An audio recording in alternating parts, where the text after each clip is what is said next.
All right. So I guess when I so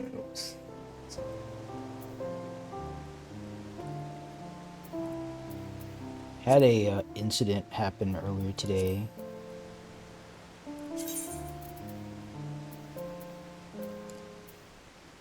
Well, a couple. I'm actually dealing with a couple things, not not all related. It's like two separate things going on.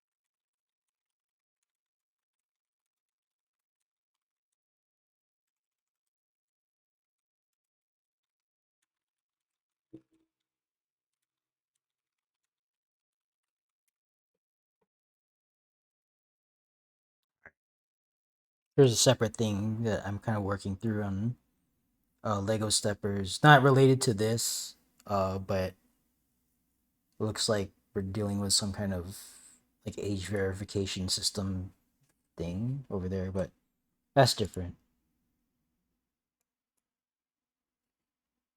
I want to I want to actually show this. Oops. Cuz not every day that you get to well that right. I don't want to treat this as a it's an opportunity. Okay, it is an opportunity. So something happened in voice chat while I was AFK earlier. Let's not make this look weird. Something happened earlier. I wasn't really privy to it because I had stepped away. It happened while I was AFK. But like even like before I got back, and like there's no one else here in the house with me, so there's no. I don't think there was any way that they could have known or anything like that. But even before I got back, it looked like the situation resolved itself. So, to is there a debrief? I have a debrief window here. Okay, yeah, I got this set up here.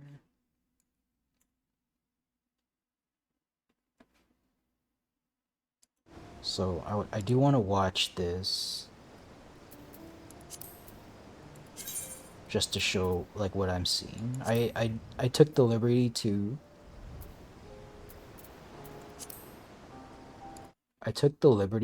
make a highlight of the incident. So let's watch that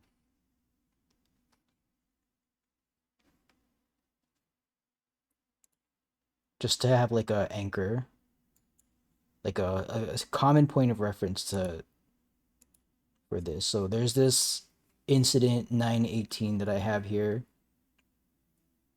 Actually, I'm not going to rewatch the whole thing, but essentially someone's watching something objectionable on their local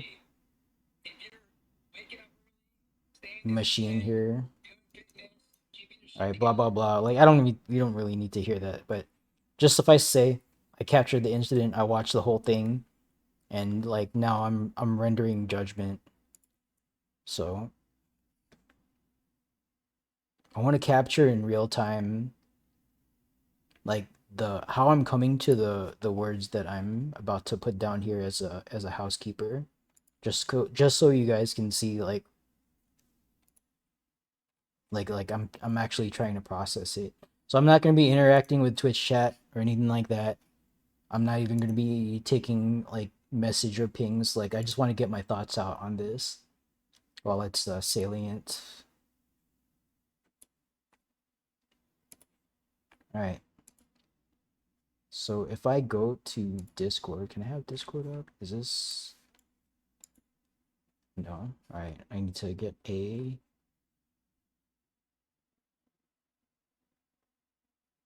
picture Discord here.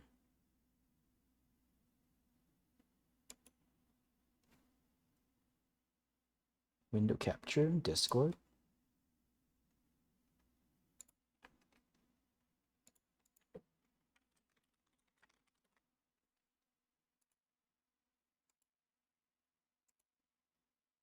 So there's that.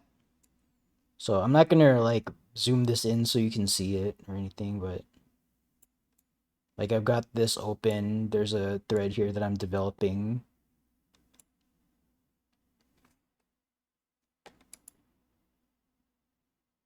So like that's there. If you happen to be on the Discord and you're interested in looking at it, I've got the beginnings of it, but I'm still typing out a couple things here. Actually, let me reserve some of this.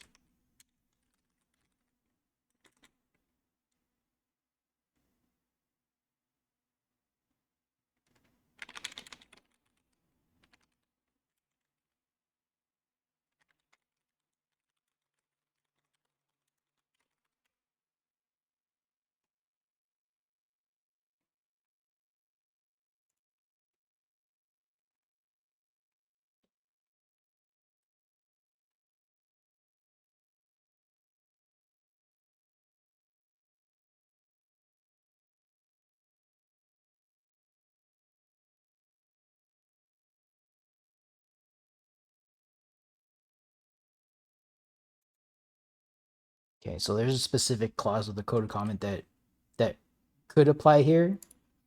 If this played out differently, if the person from whom the audio came from was actually saying the things themselves to to voice chat and like they were told to stop and they didn't stop, like that would be a different matter. But from the vibe, you can pretty much tell that they were just watching something, and like I don't know why, like someone's watching something.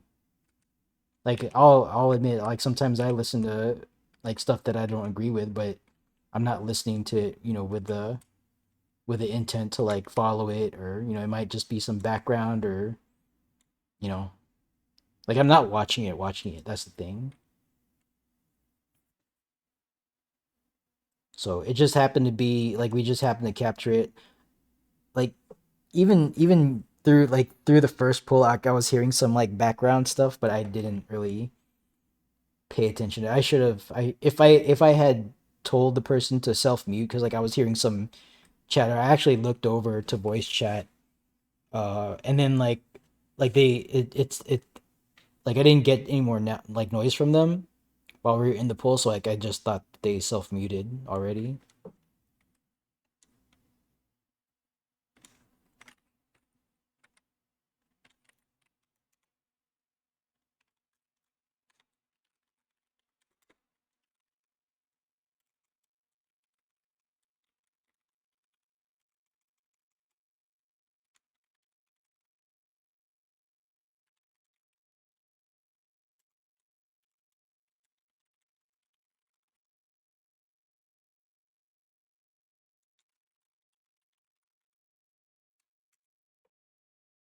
So I just wanted to make sure I reserve that.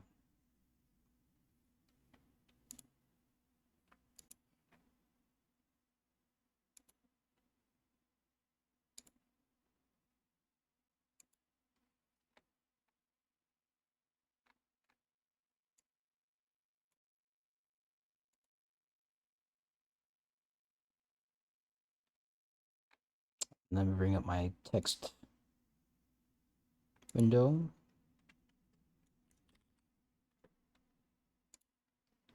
My notepad plus plus.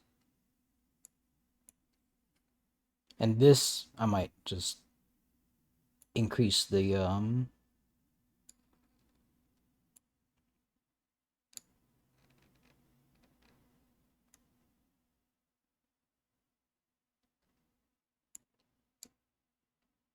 visibility here.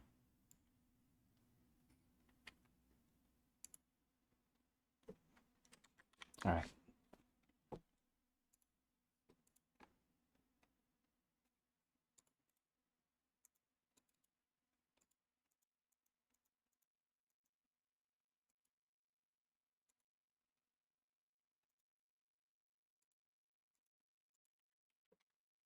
So this is what I already said.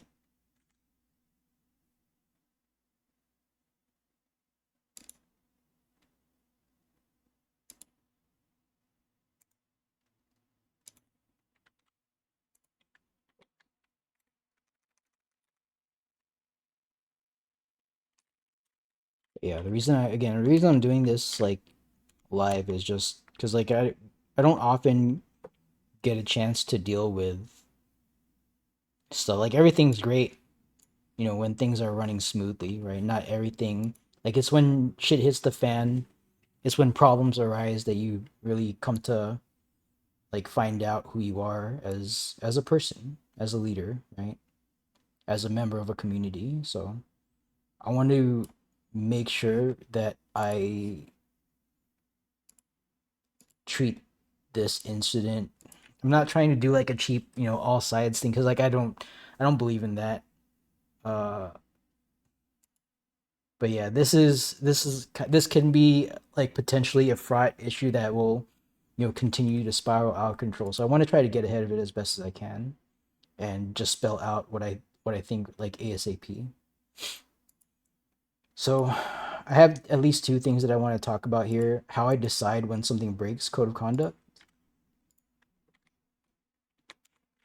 and then why I decide no sanction. Okay.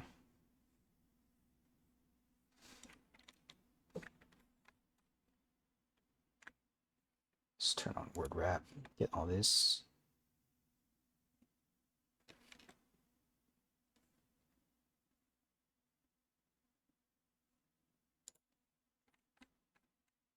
Okay. So how I decide when something breaks, this is supposed to be code of conduct. So the text of this, just to get this viewed here, the text of that specific link reads as follows. Can I zoom this in? No? Okay. Well, all right. So I can't zoom that in. I wanted to show Discord here for a second. All right. So this, just for reference, I'm looking at the at everyone section of the Lost Freelancers Guild and also the above. The above matters. So, like I spell out the mission, integrity, do not lie or hide the truth, don't cheat, hack, or pilot. Expect imperfection, be patient with yourselves, be patient with others. No putting down of people with low DPS, frequent deaths, help those who want help, give space to those who want space. Specific examples of prohibited behavior.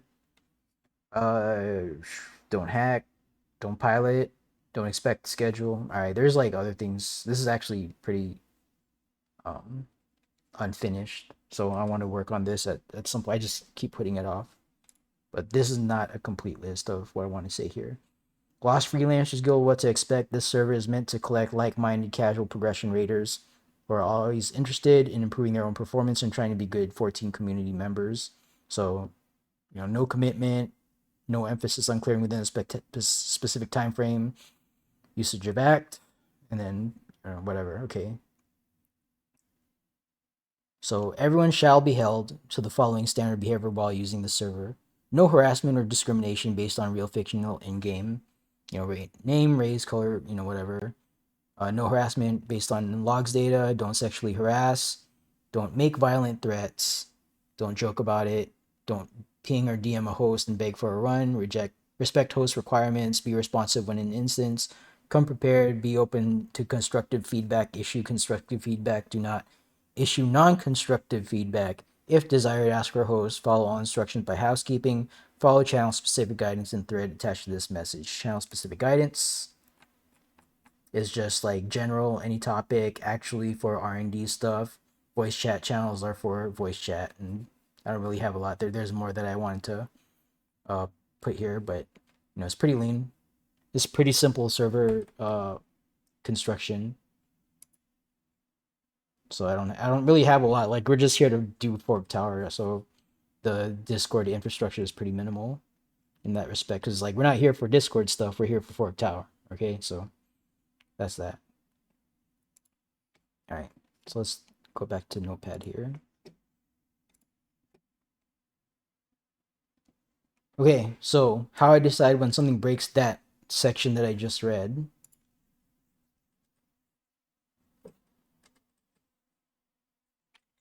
If words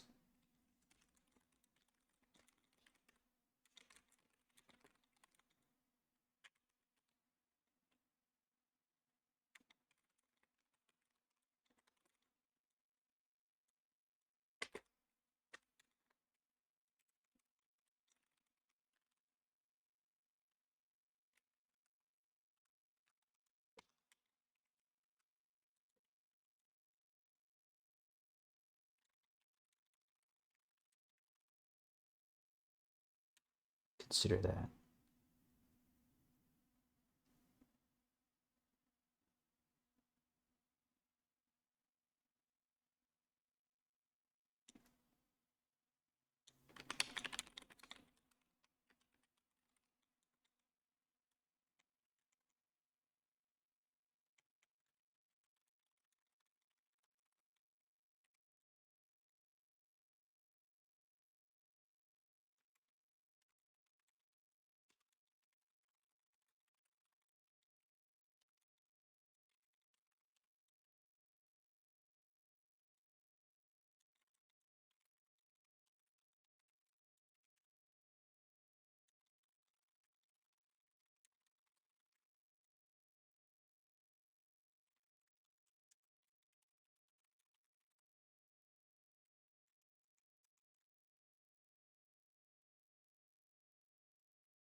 So just to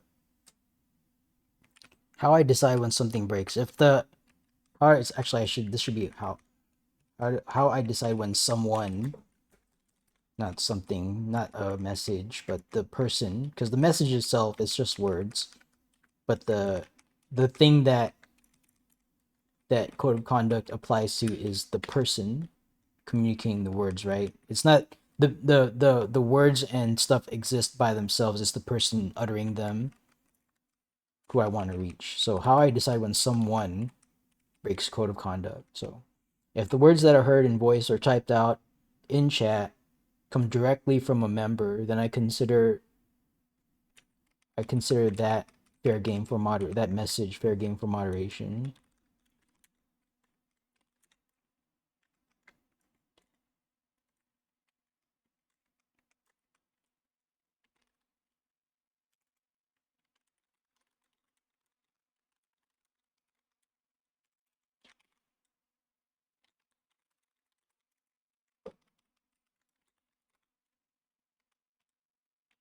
since there is inherently intent.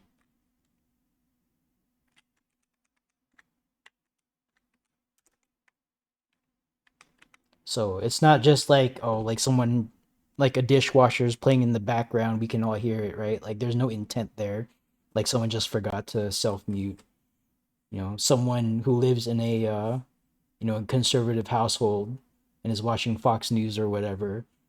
Maybe the person at the at the keyboard doesn't, like, we don't know like what their beliefs are. It's just someone else in that room is watching that, and like, so like we hear that from time to time too. So self mutes on. So I don't want to punish for that. If they object, so yeah, if so, that's actually the second thing here. If the objectionable content is on voice chat and could plausibly be just the video playing in the background that may or may not be under the control of the Discord user in question, like I'm not going to sanction for that, right? Like you have to have proof. You have to have some kind of proof that someone's like actively breaking code of conduct. So like I'm not going to sanction for that. Let's bring this back here, by the way. All right. So I'm not going to sanction for that. So why? I think the why here is more important.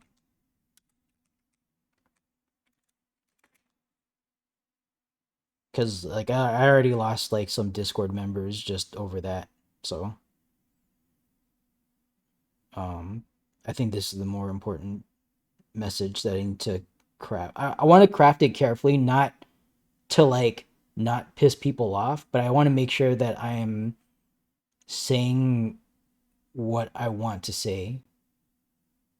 So like I have a very limited command of the English language because I'm human and I'm not a writer, which I should be. I need to work on that, but I'm generally not, you know, I'm not that good at communicating. I'm not that good. I mean, like for checklist stuff, like I'm good, I'm pretty good at like making and following checklists, but when it comes to like free form communication, like I'm pretty weak at this.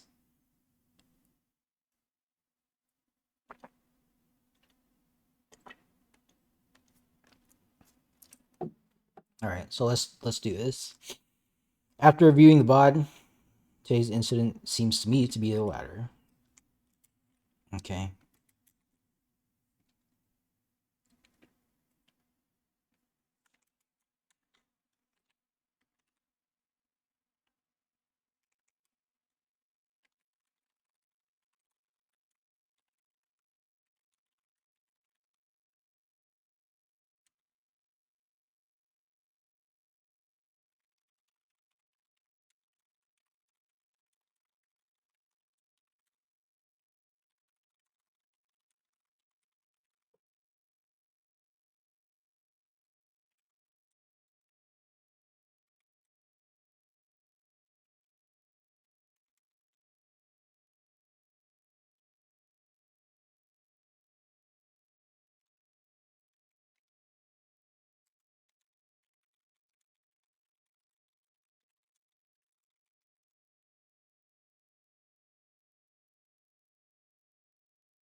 Oops.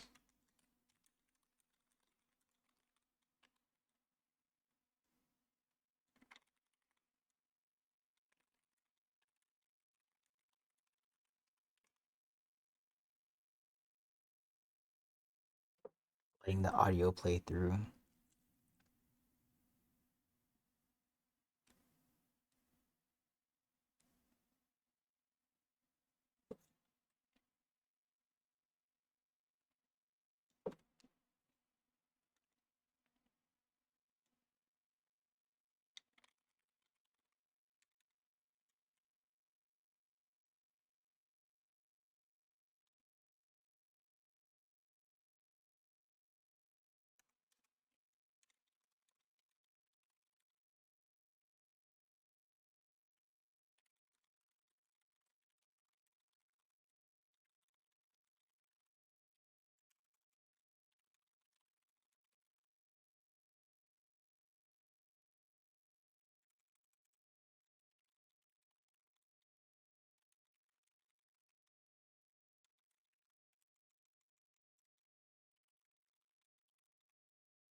So like I can't.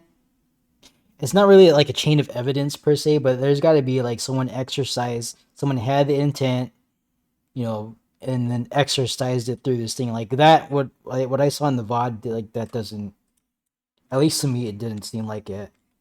Like they apologized and they, you know, came back into voice chat, self muted, like they fixed themselves. So like I can't really like I don't like it's not that I can't do anything about it. I really don't see anything that needs to be done in that situation.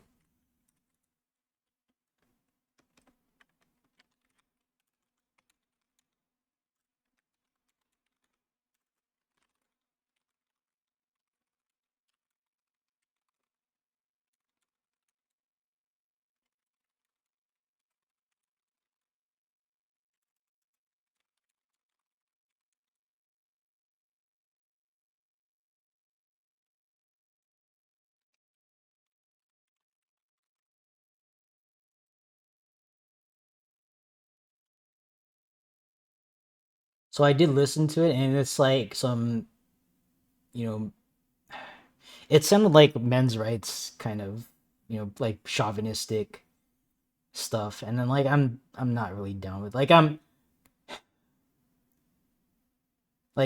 a straight cis male, right? It's like, like I'm single and like if I found the right woman to, form a relationship with, then like maybe I would try to pursue it, but like I'm not like in that house, right? I'm not down with that stuff. Right. Like even more than what I want in that, like I just want to be, I just want people to live their lives, man. Like it shouldn't be that complicated. I don't like complicated stuff. So as a person who has values and opinions, I will say that I found the content objectionable. Like I don't really buy into all that men's rights stuff.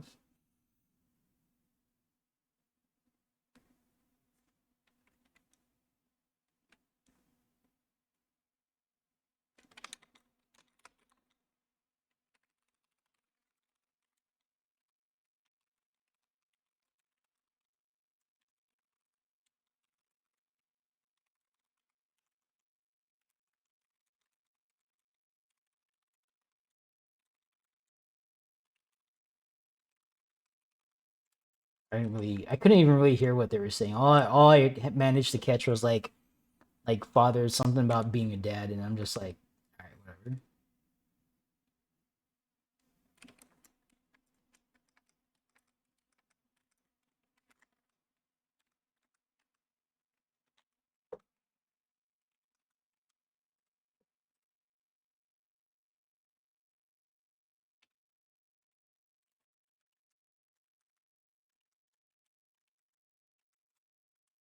Actually, is that even the thing? Is that even relevant to the situation at hand, though?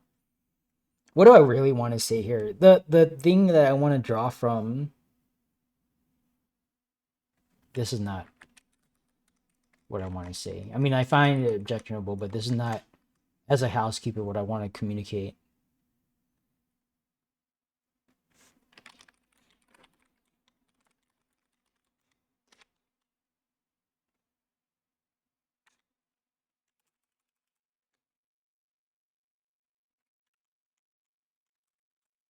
No, this.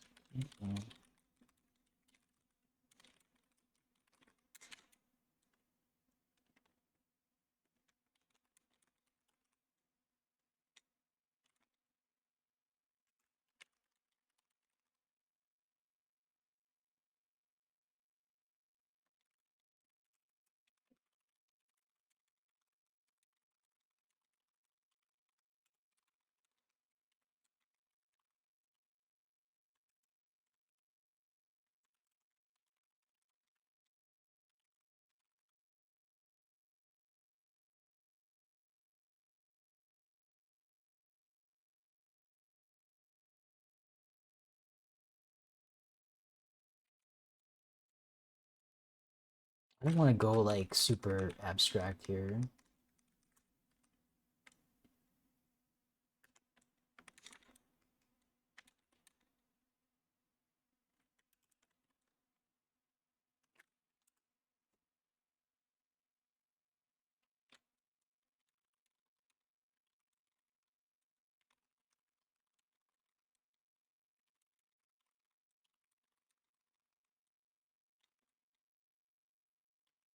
as a talk to you as a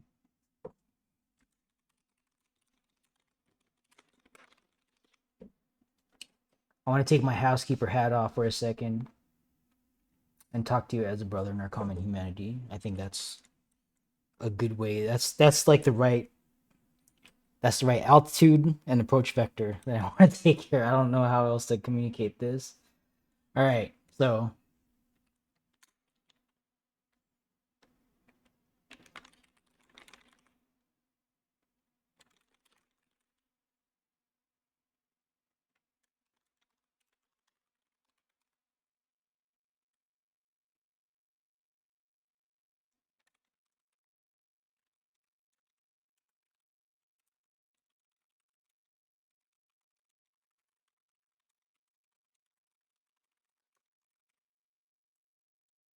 before I was knuckle free,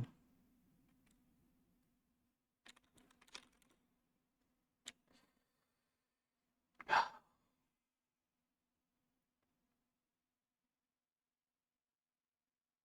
trying to figure out how real I should go here, how authentic.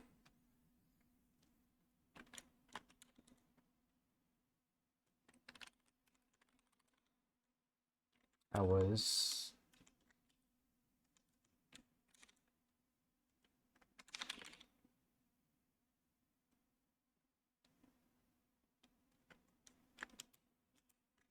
No, there's something here.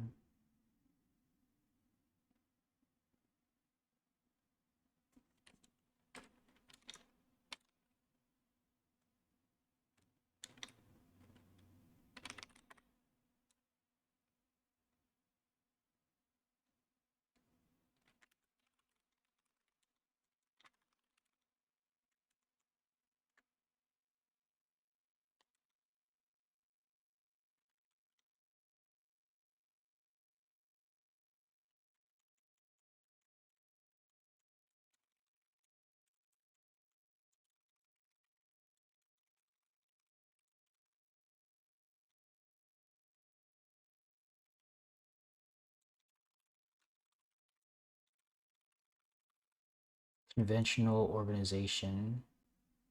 Like what you would like just like a regular workplace.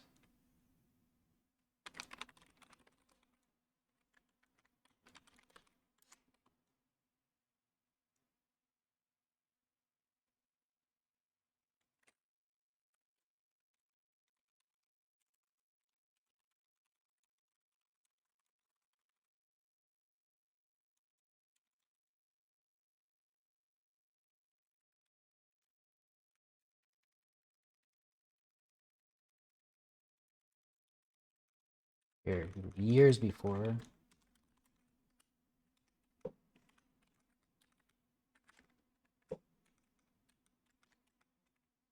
Many years before I was.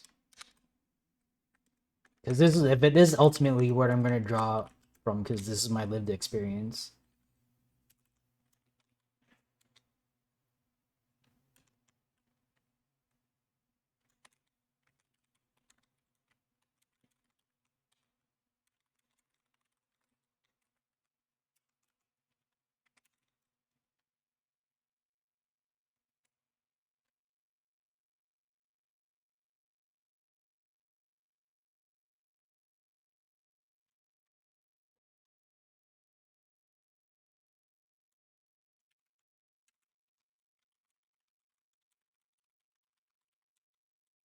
Um, I had views that I inherited from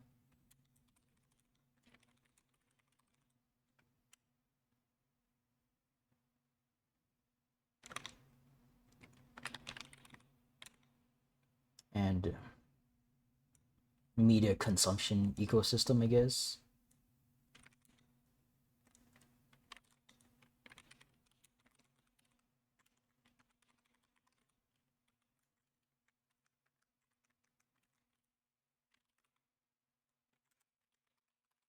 Adopted is the right word here. I had views I adopted from older family members, friends, and media ecosystem.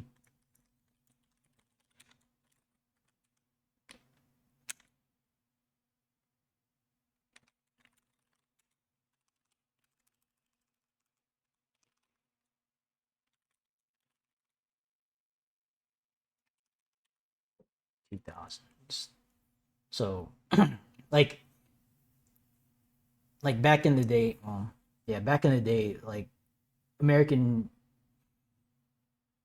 like the American popular kind of sentiment was like generally conservative, right? It's like even like Democrats like Hillary Clinton back then was talking about like censoring video games, like speech in video games and stuff, like the whole like hot copy from Grand Theft Auto. It was like that was like a popular thing, right? War on drugs, war on drugs was generally, you know, uh like supported popularly because like we didn't have internet back then, like we didn't have the chance to like hear, through social media, through viral stuff, like we didn't have a chance to like see things through the eye of someone else who was um living that life, right?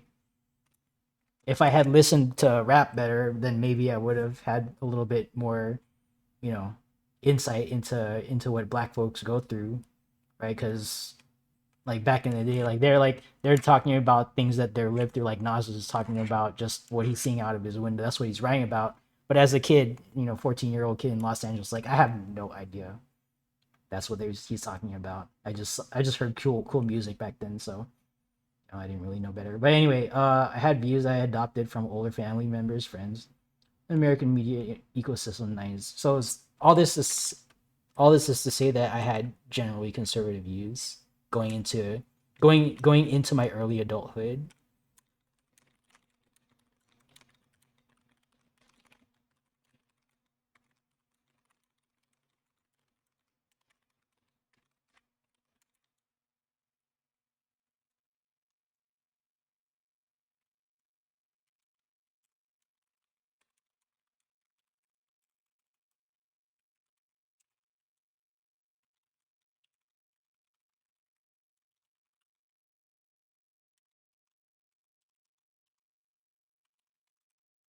I spent a few years as an enlisted airman, 2004 2008.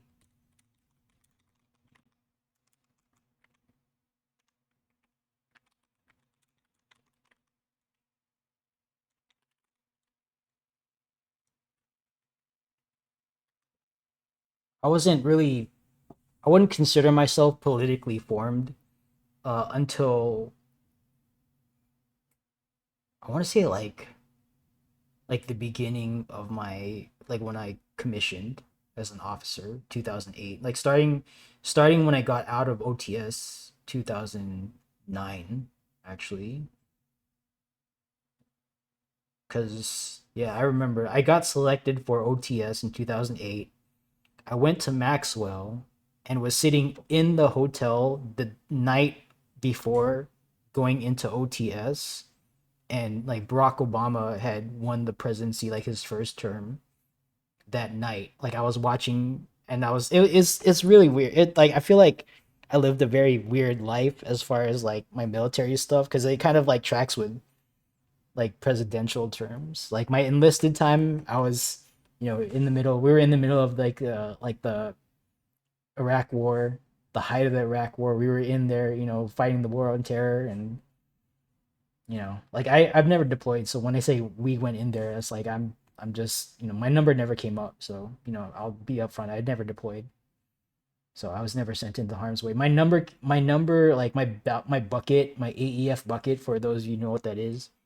Like it came up, I was vulnerable to deployment, so to speak, but like they just never asked for my specialty over in the you know like anywhere out in the deployed areas. So like my number never came up, so I never deployed as yeah.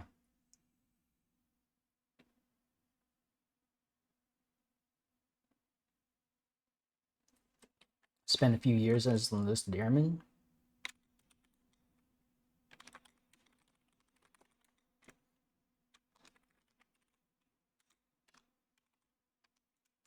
So 2009 to 2014.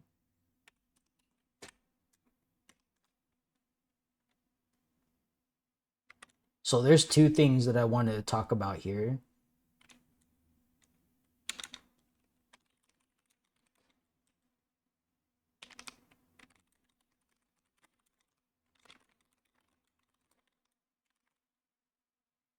So there's 2 lived experiences I want to draw from here that form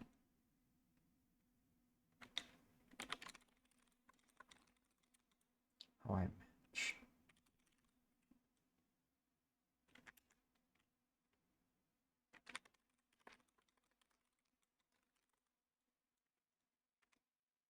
So there's 2 lived experiences I want to draw from here that form my values as to how I exercise moderation powers.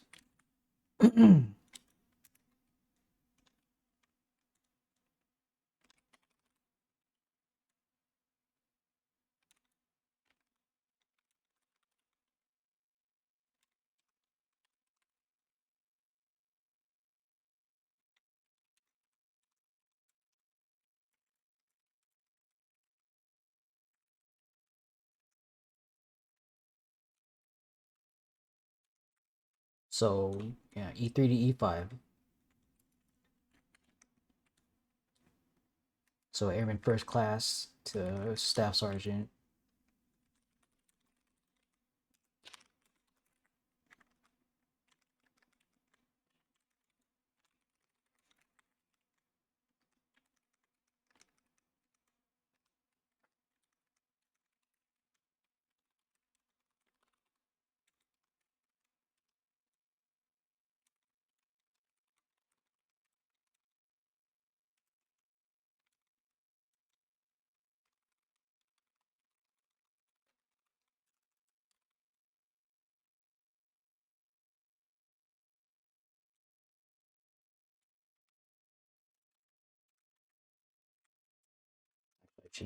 That's not really relevant.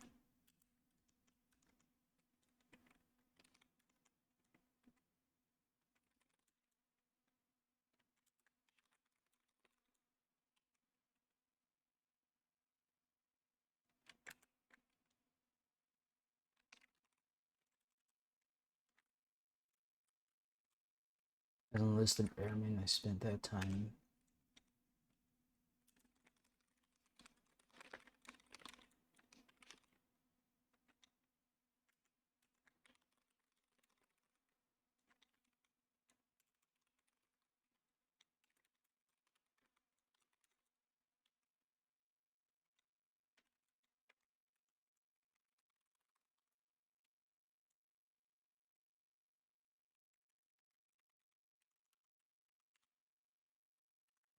Actually, I'll just say civilian. It doesn't really matter what their status are. I'm used to like segregating like civilian and then contractor because it was a very distinct thing. Civilians are on the GS scale and contractors got their contractor thing going on, but that's not relevant here, Knuckle.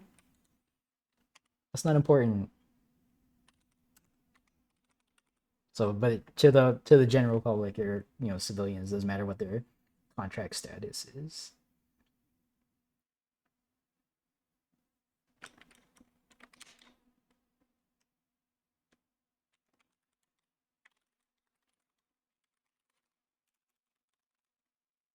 As a group.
But that's a little too much detail there. Again, not relevant to the conversation here. As a group, we came from all over the United States.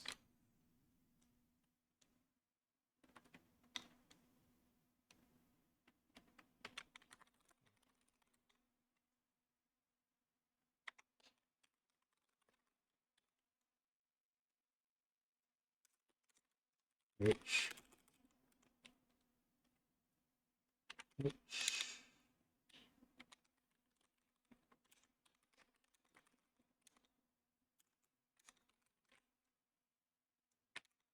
White. Black.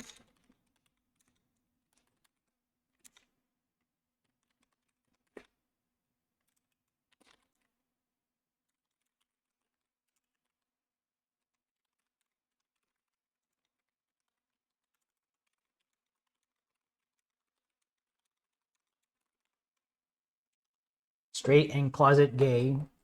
Since Don't Ask, Don't Tell was still a thing.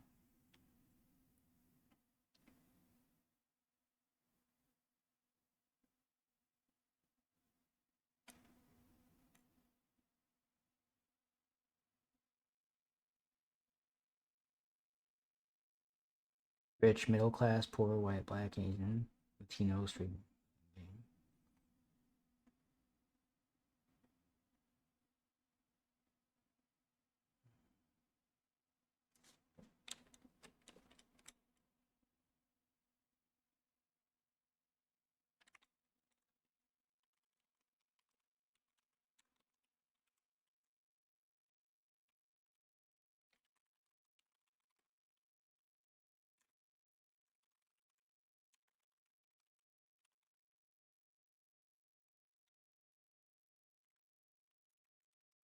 California left leaning. And I don't know what I would call this. Northeastern. Just folks from the Northeast. They have a like a air. They had an air, at least at the time. I'm trying to put myself in the shoes of who I was back in the day. Northeastern folks. Actually, because it's not just it's California, like coastal, coastal. That's what it is, coastal.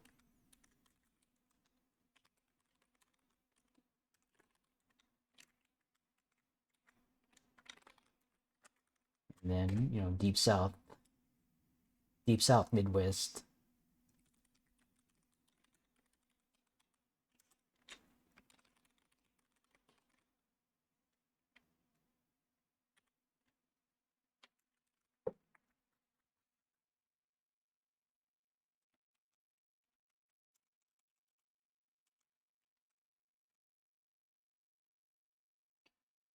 Midwest, deep south conservatives.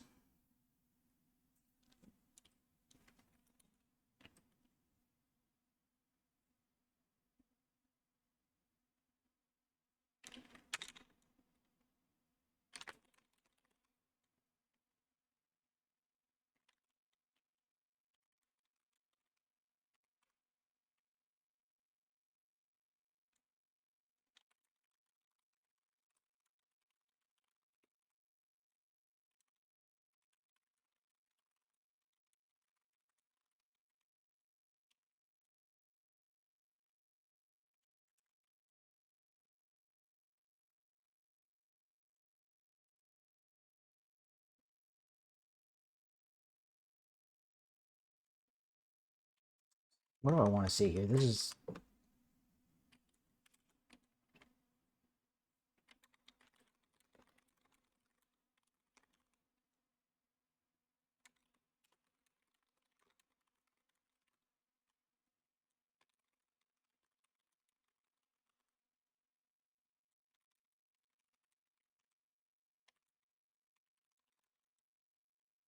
tried their best to, be an effective member of the Air Force.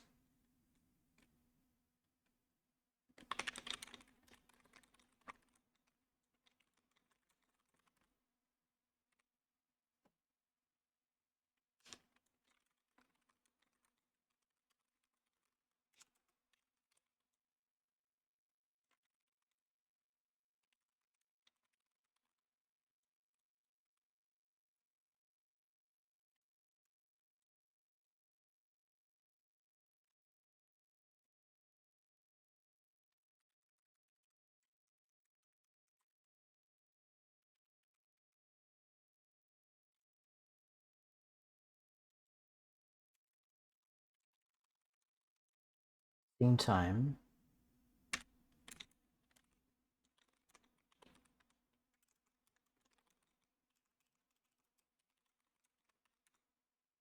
It's not like when we put on the uniform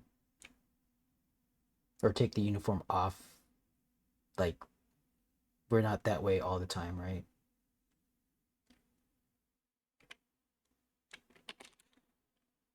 Us.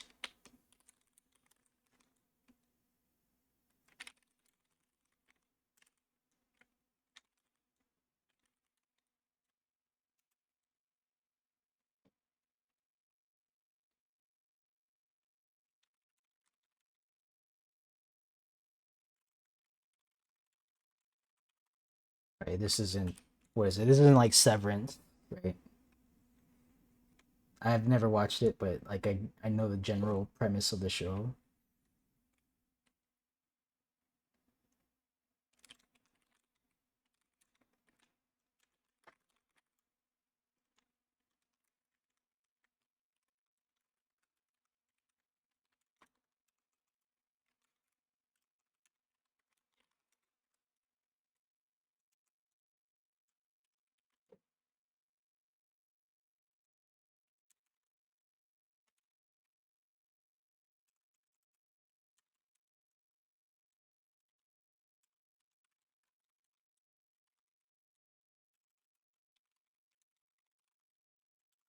Coworkers.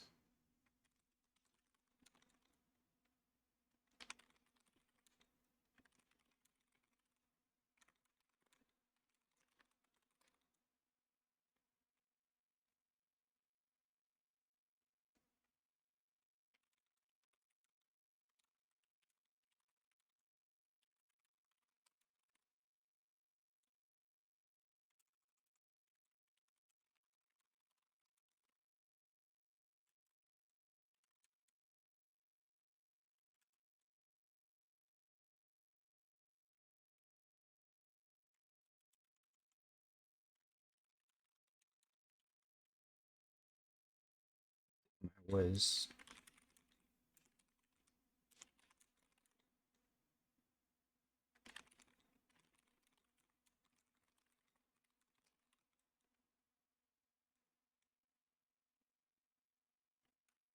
one of our coworkers. I shouldn't. This is not relevant.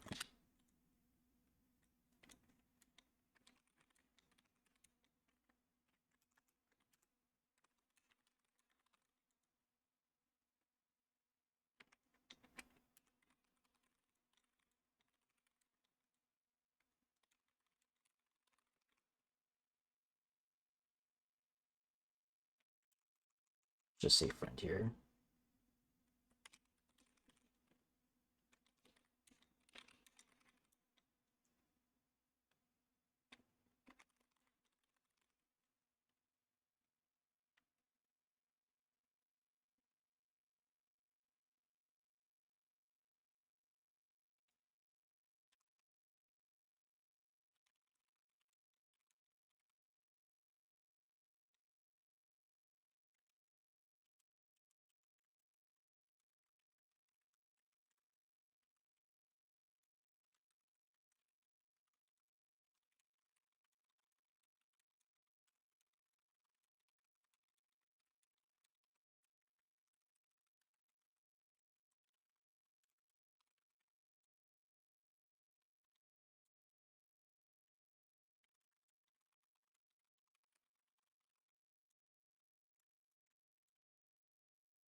Was a racist.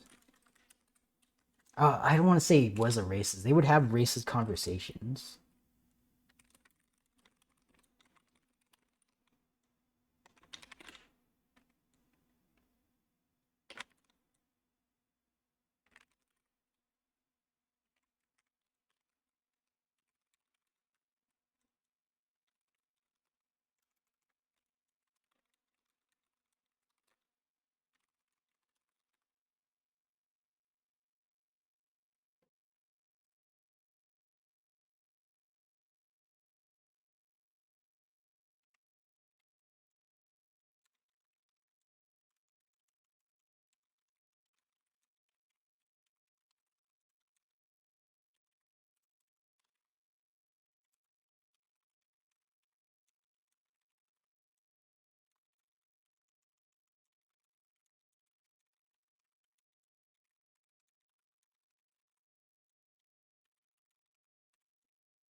Duty time.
I had never picked up.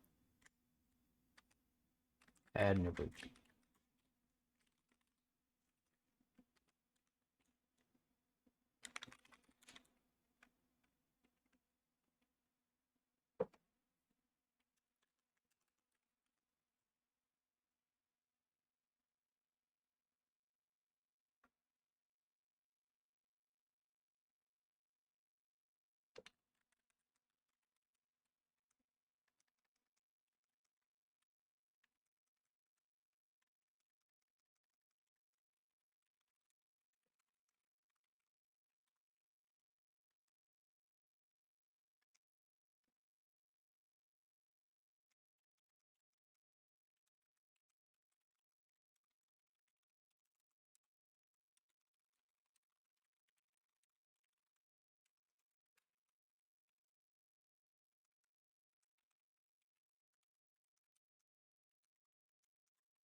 There's no parentheses here.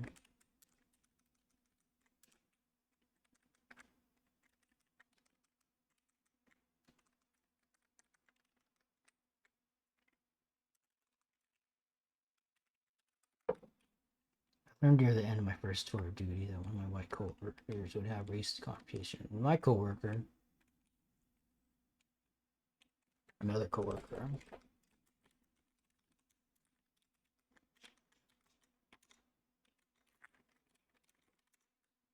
from basic training, who also happened to be white. That's what I wanted. That sounds better. That coworker, whom I consider a friend,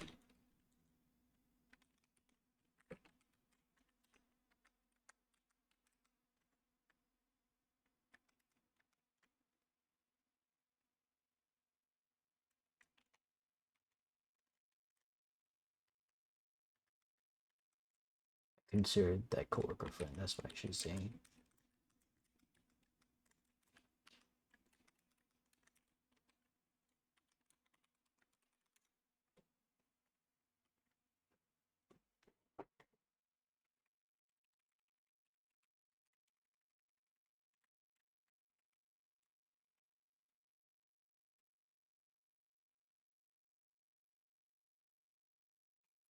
I never thought that he had racist tendencies.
So I'm setting the basis for what I'm trying to say afterward, right? So had a white coworker, he would exhibit like racist behavior when he was with only like other white people.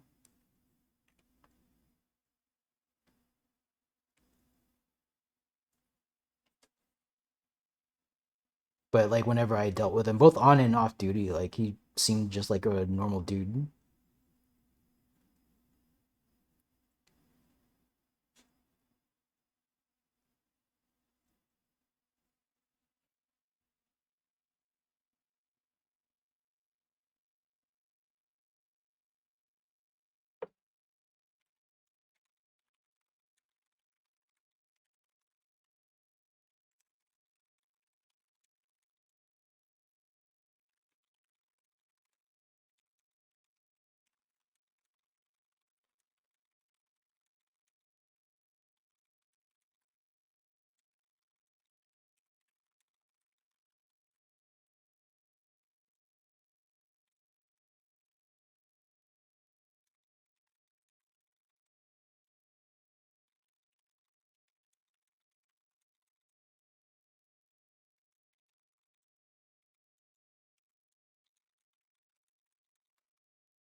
capable of contributing joy to the lives of others. Like he was like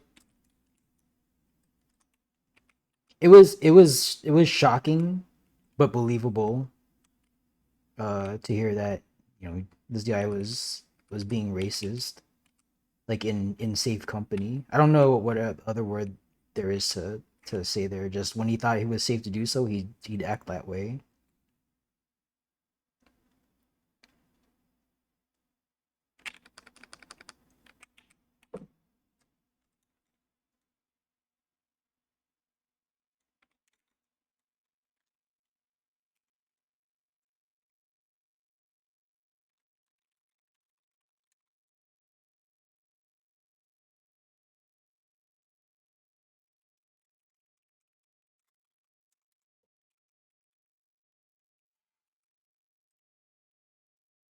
So, but like this racist behavior, like I don't treat this like I didn't personally encounter it. Like I don't treat it as a rumor because it was a secondhand account from my friend who I worked with that like my friend who told me this was a very like he's got his own like shit that he's dealing with. Like he doesn't really traffic in rumors or anything like that. Like he's just like the person that I heard that from was just the man who was like raising his kids and happened to be married to a black woman.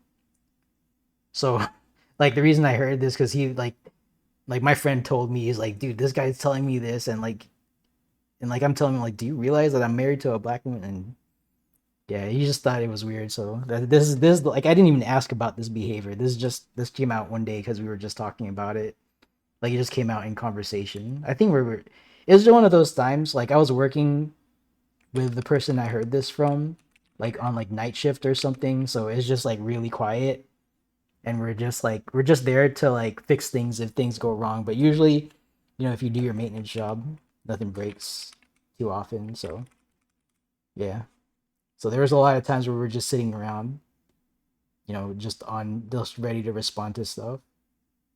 So we get to talking, and this is one of those things that we talked about. I mentioned above to illustrate that we can come from all sorts of backgrounds and believe all sorts of things within our hearts. We can also put that aside and focus on the mission if we choose to do so.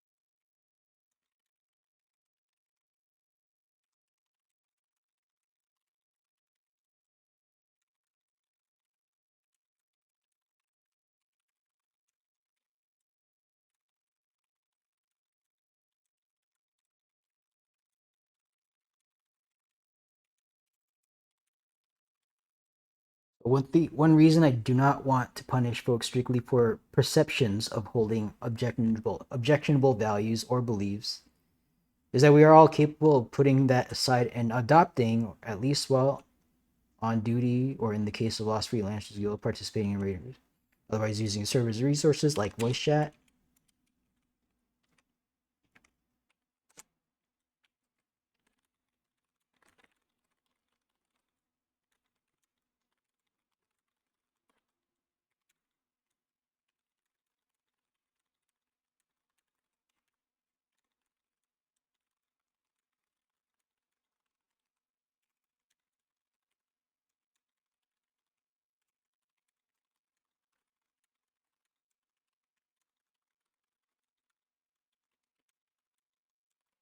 So, integrity first, service for self, excellence in all we do was the core values of the Air Force that I served in.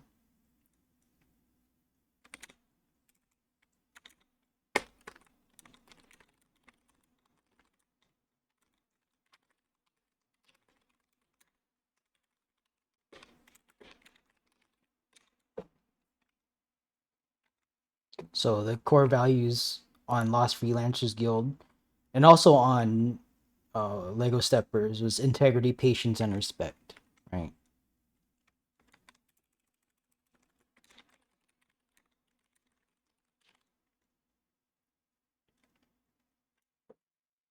So it's the Air Force core values, but kind of brought down a little bit, made a little bit more loose to accommodate like a wider, um, we're just people playing video games here, right? At the end of the day.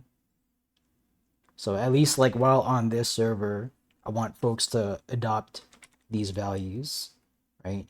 You don't have to become this person, but at least while you're on this server, you behave according to this behavioral standard.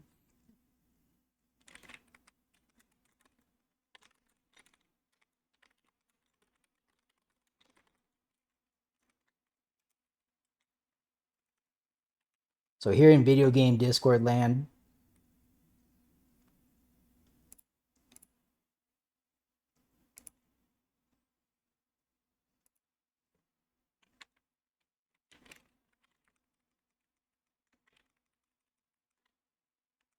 here on this server in video game Discord land, it's the values stated in code of conduct: integrity, patience, and respect.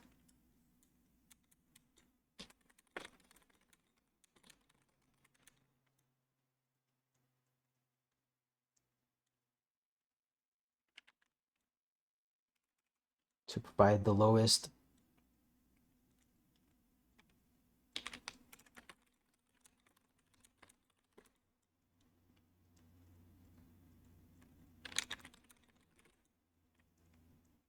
to Fort Tower. Let me make sure. The mission of Lost Freelancers Guild Discord community is to provide lowest stakes, lowest barrier to entry place for our fellow 14 players to join a hosted Occult Crescent Fort Tower group. Yes, that's exactly it.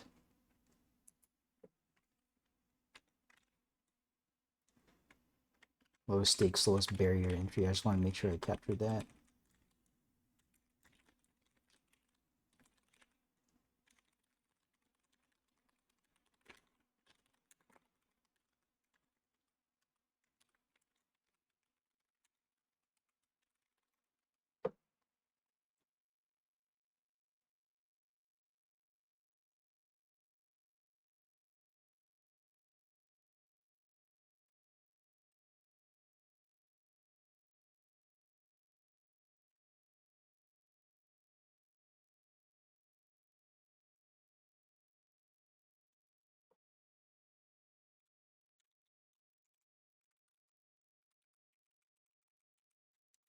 It's a different paragraph. So I'm about to talk about something else. I'll be right back. Use the restroom.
I want to use this phrase, put aside our differences, because that's assuming that you've got only differences.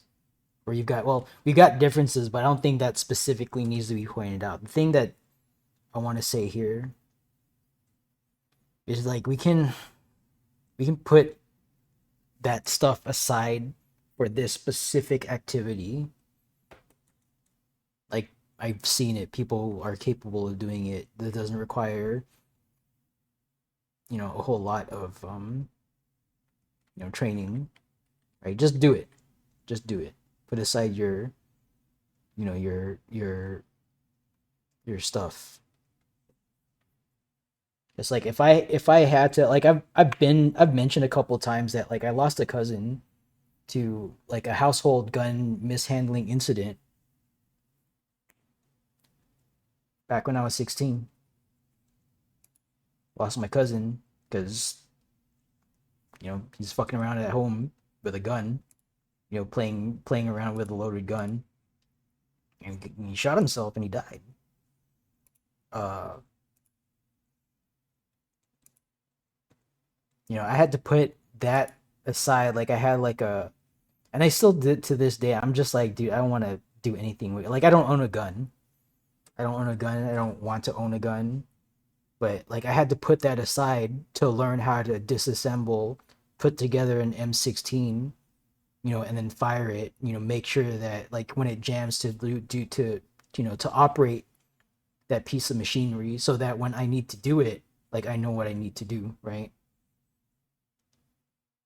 Like I had apprehensions about handling a rifle, but like I was able to at least put it aside.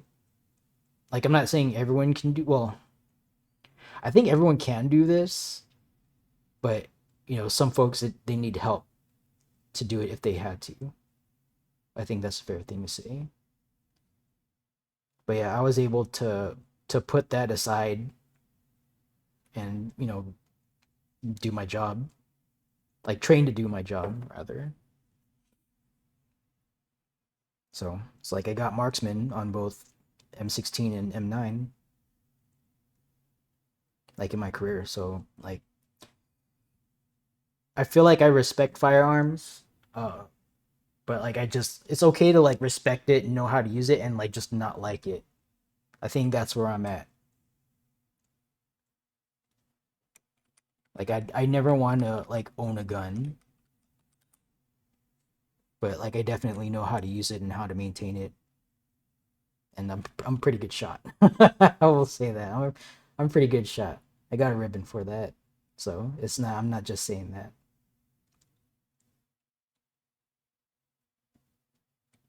but it's just a skill.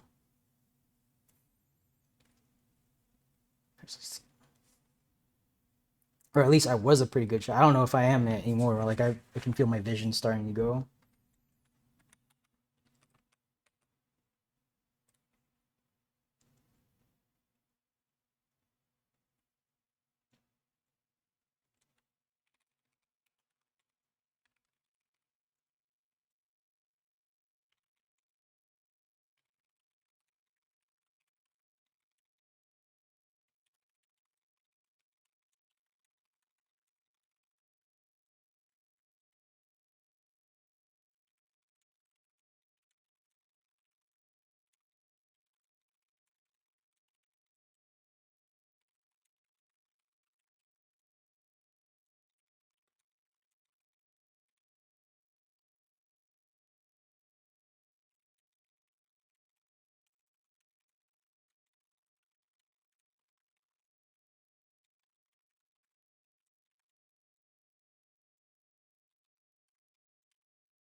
Realized.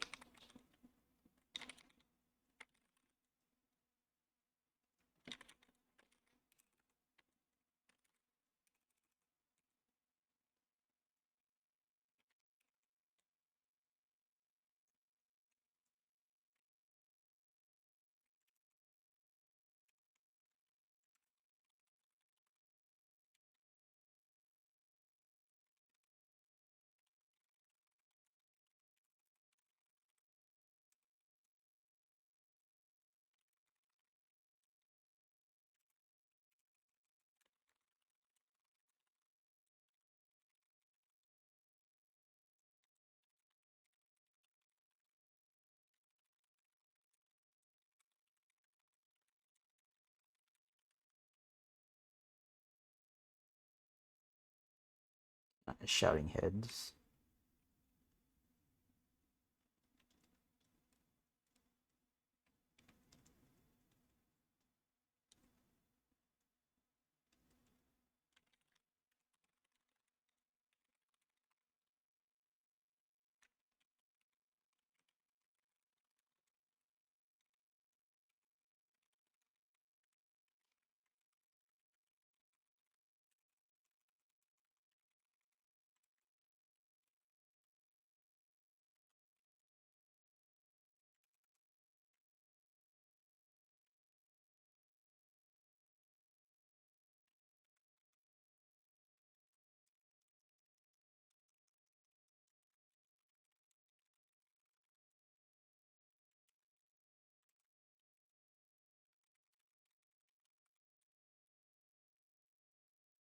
Hope is that by spending time together outside,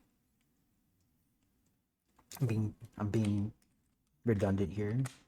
My hope is that by spending time together outside of the toxic conflict promoting ecosystem of social media, just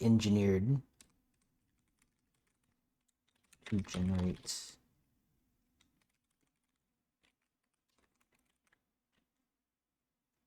engineered to generate outrage is essentially it.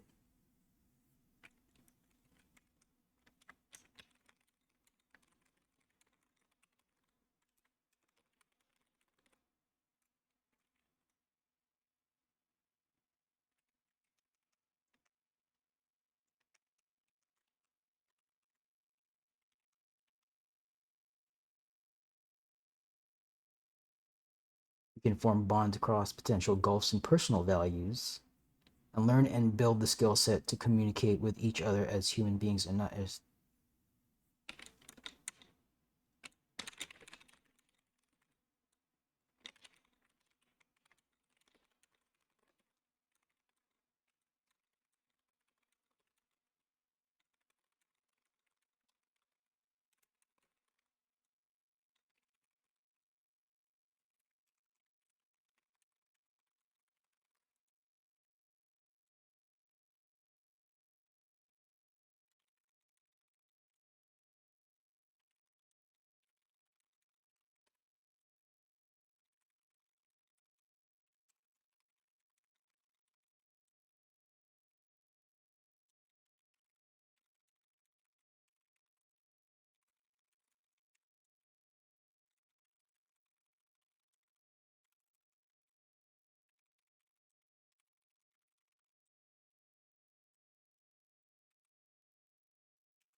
yeah. I actually lost track with my friend here, my racist friend.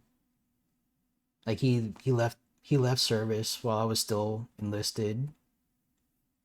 I forgot even where he went back to. I think it was like no, I don't even remember. Actually, even if I did remember, I probably shouldn't say. But he was definitely from the south.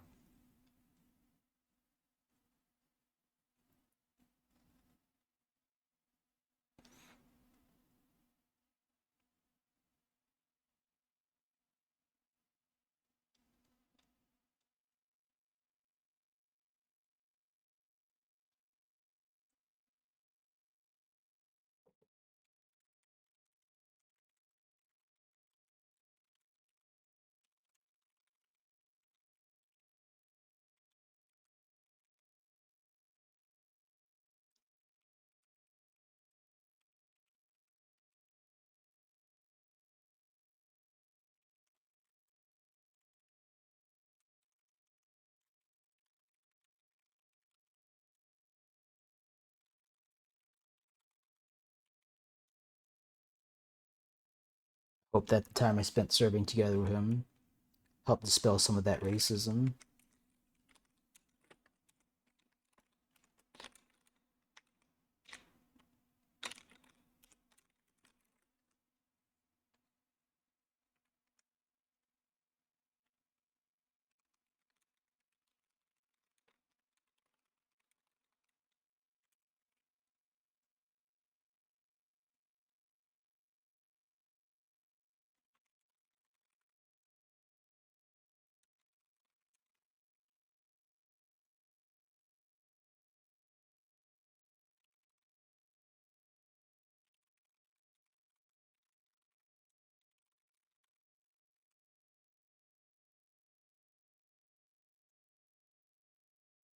Yeah, I mean, like I went out to like lunch, played video games with this guy. It's just like I had never guessed that he would have conversations like that in like white only company. But so I guess some folks are like that.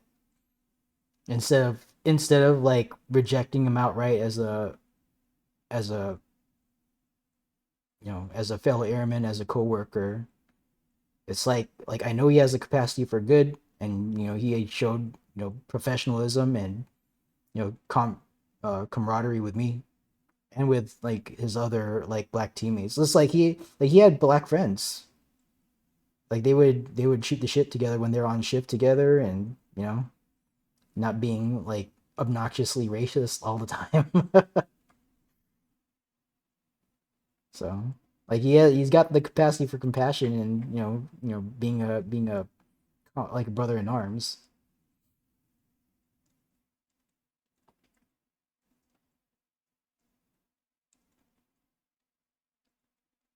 So that's kind of the thing that I want to figure out how to replicate that outside of the Air Force. And part of my activity in Lost Freelancers Guild and Lego Steppers is to try to figure out how to do that. Because like one of my life goals outside, like when I separated from service, I'm like, what do I do with my life now, right? What do I want to continue doing? What kind of effect do I want to have in the world? And like I decided, because like I joined the military, to fight the war on terror, and 10 years serving in the military and being hooked into like global events and having to think of them on a strategic level, like it makes you think about like what you want to do with your life, right? Like, do you really, like, for me it was like a question of, do I really want to continue being a part of having the mindset of being my nation's sword and shield. I mean, that's an honorable job to do, and like someone's got to do it. But at the time when I separated, and like to a degree now, still, I'm like, maybe I should try to figure out how to bring people together, right? Because like as far as I even now, it's like there's no money in bringing people together, but there is money in driving so-called engagement, and making people click on things and like respond, and like while they're doing that, see some ads on the side, you know.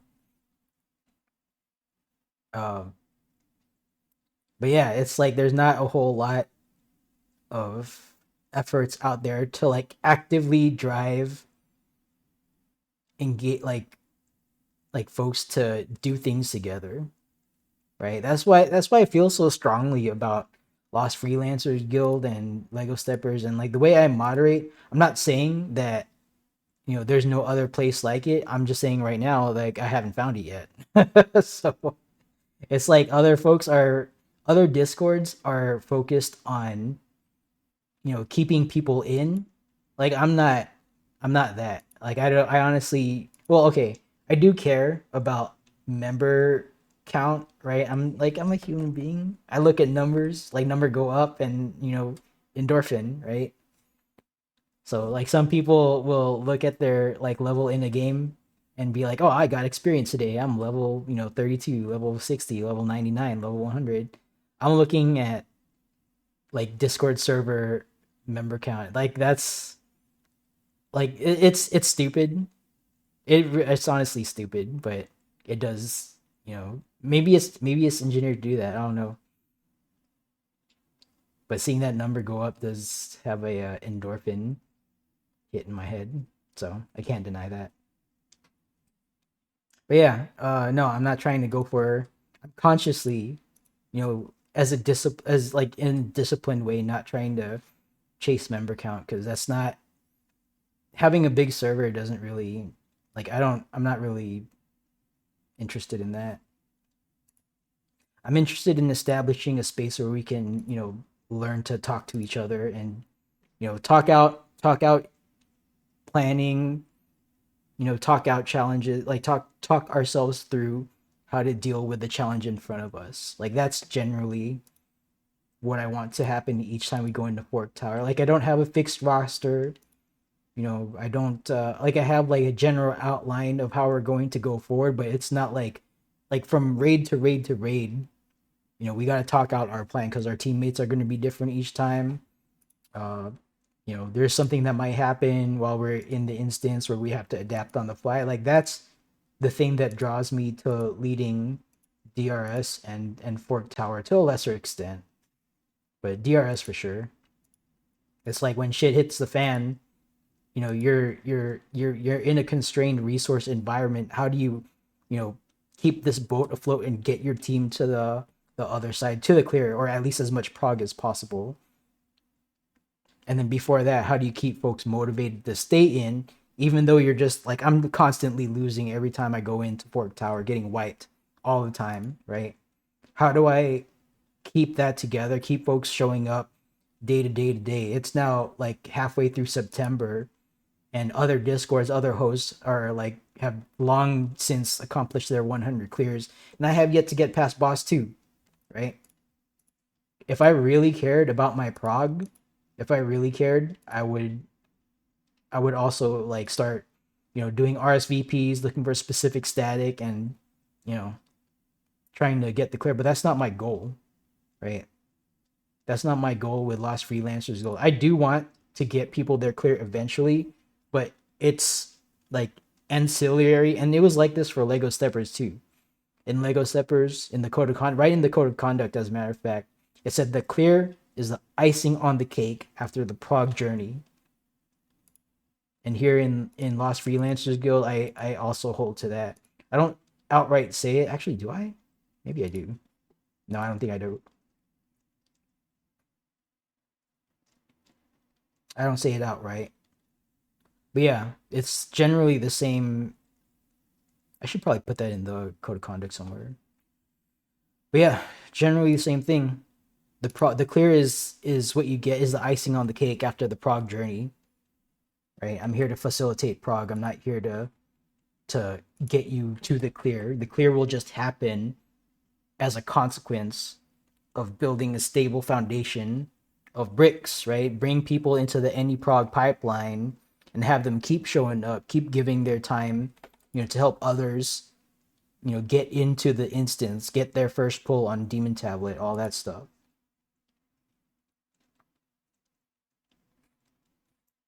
But yeah, through that exercise, I would hope that people start learning to talk to each other. You know, you don't have to be best friends or buddies, but you know, in this moment, in this place, can we put our differences, our potential differences aside, and you know, work as a team?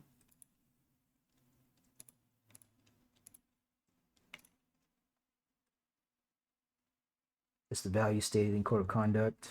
Our mission here is to provide the lowest stakes, lowest barrier entry means to access organized Fork Tower events. Similar to what I've personally seen in my time in the Air Force, I want us to be able to compartmentalize any potential differences in values and opinions.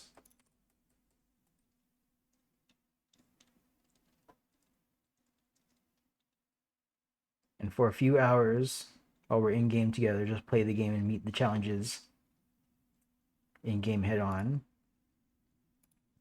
My hope is that by spending time together outside of the toxic, conflict promoting ecosystem of social media, engineered, which is engineered to generate outrage perceived as engagement,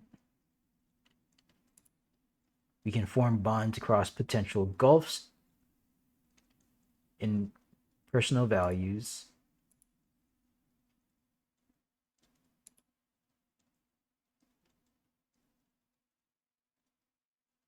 and learn and build the skill set to communicate with each other as human beings and not as,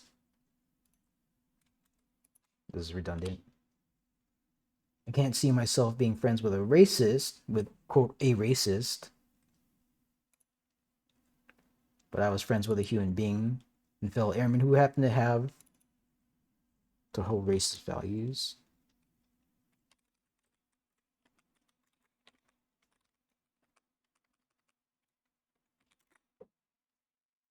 I hope that the time I spent serving together with him helped dispel some of that racism that he held in his heart. He definitely had the capacity to be a friend outside of any racist views held within him.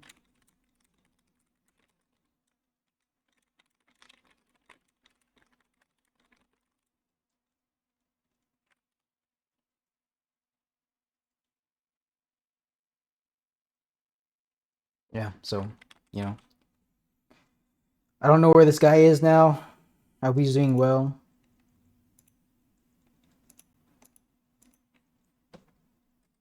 But the like what this the relevance this has to Lost Freelancers Guild, because like I'm at the end of the day I'm still talking to Lost Freelancers Guild here. That, you know, this stuff in here is not important, except to provide a pin to show folks where I'm coming from.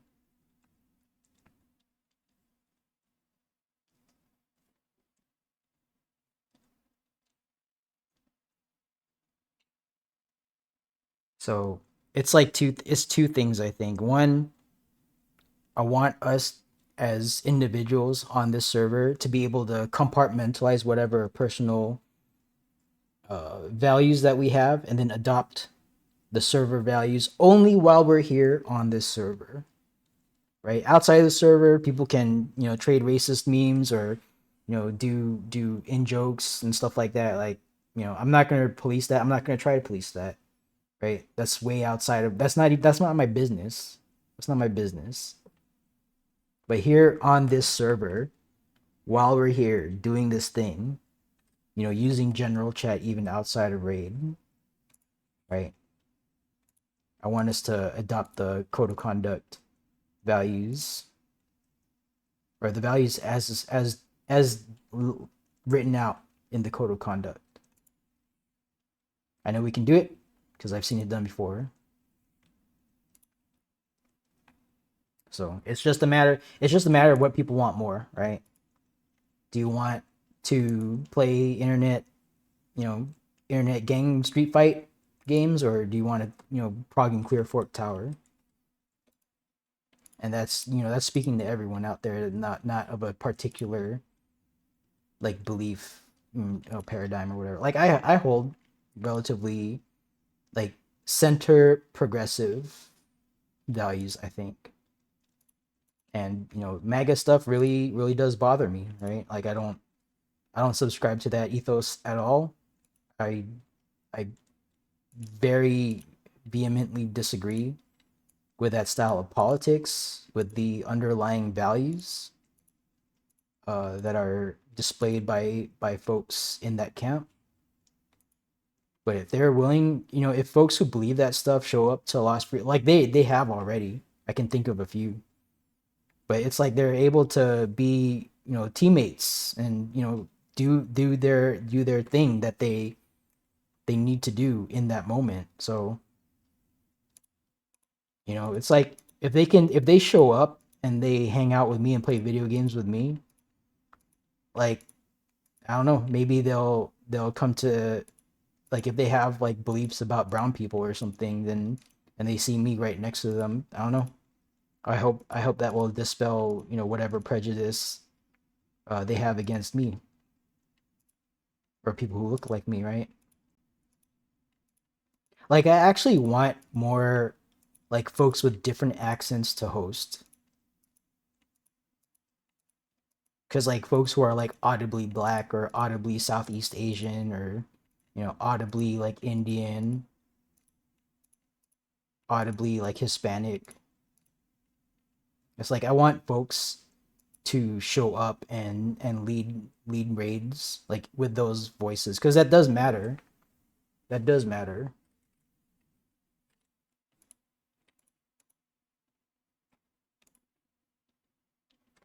Like, we're not gonna get far as a country if we're just like, we only want to hear white voices, or like white sounding voices,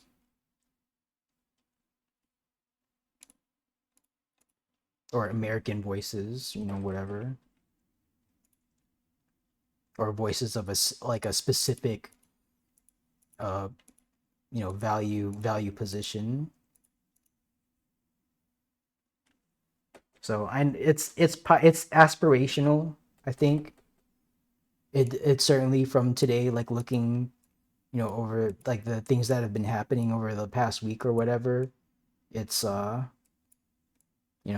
it's looking pretty dark. I'm not gonna lie about that.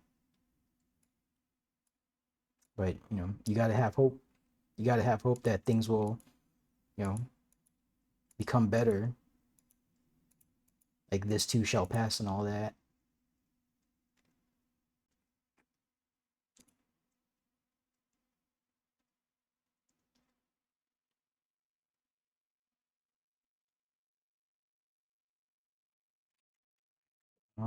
So let me read what I have here. This is not even like I'm not even close to being done. After reviewing VOD, today's incident seems to me to be the latter. The person from whom the audio came from disconnected and reconnected to the voice chat and turned on their self mute. As far as I'm concerned, problem. The issue solved. The matter is resolved.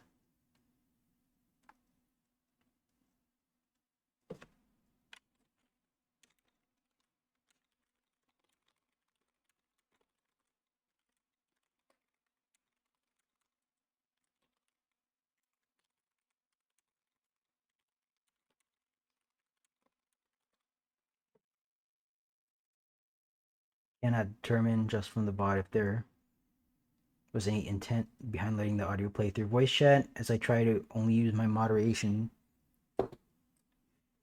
Oh, gotta take this. Hello?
Oh, I actually talked to a real human being for once. No, it's I donated blood once and then they're just calling me like all the time. Like I get it. They're low on blood, but like I don't want to donate right now and it's honestly pretty spammy. All right. Anyway, I want to take my housekeeper hat off for a second. Well, it's not for a sec.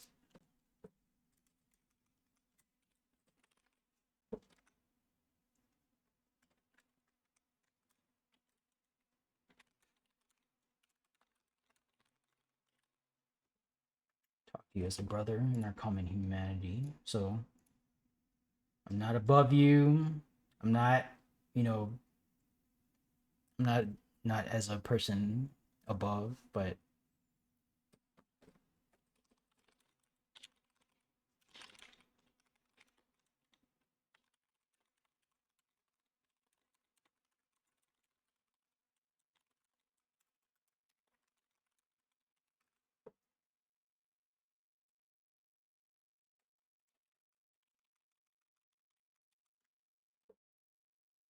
years before I was NACL free.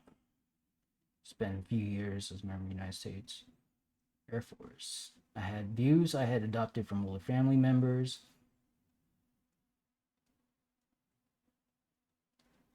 Oh, let's see, this is already out of order. I spent a few years as an enlisted airman, as a commissioned officer.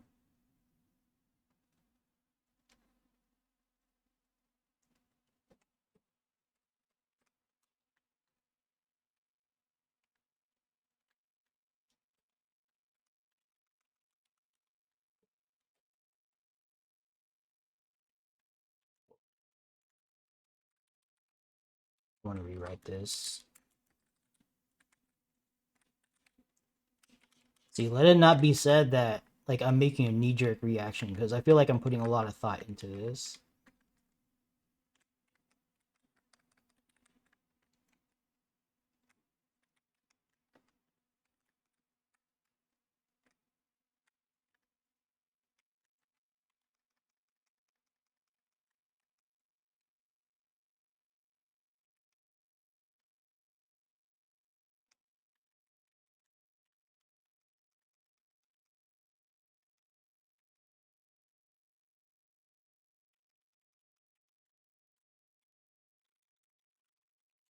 You know what? That's not relevant.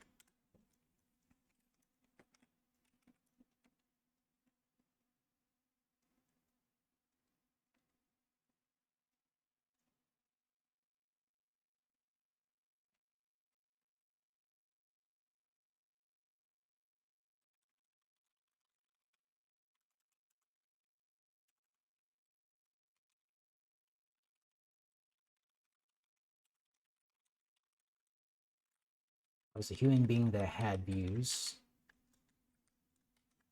I had adopted, say, person with views.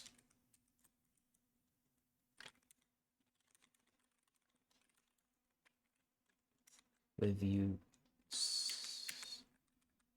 Just a person with views. And adopted, inherited.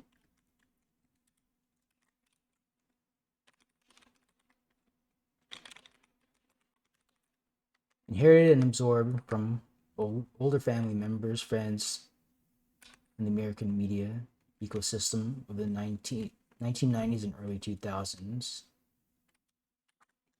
In my early adulthood, I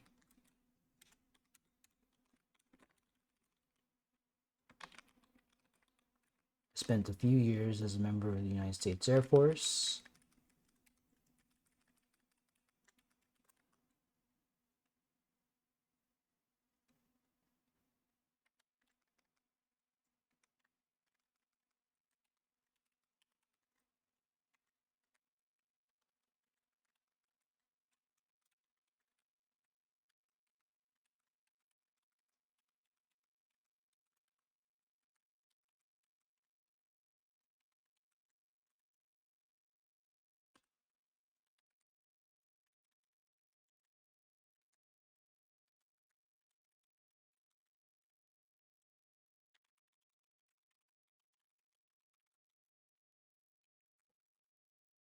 I inherited and absorbed from my older family members, friends, and the American media ecosystem of the 1990s and early 2000s. In my early adulthood, I spent a few years as a member of the United States Air Force.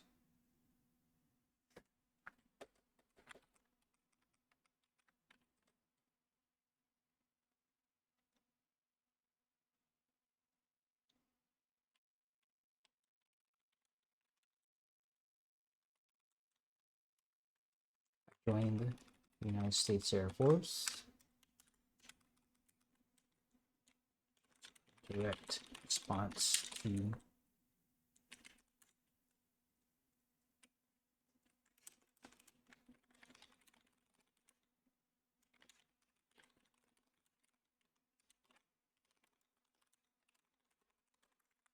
War on Terror.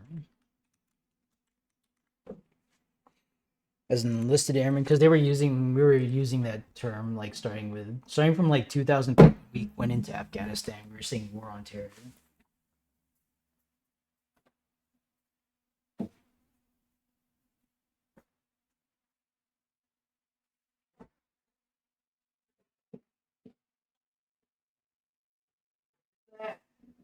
Oh, that's right.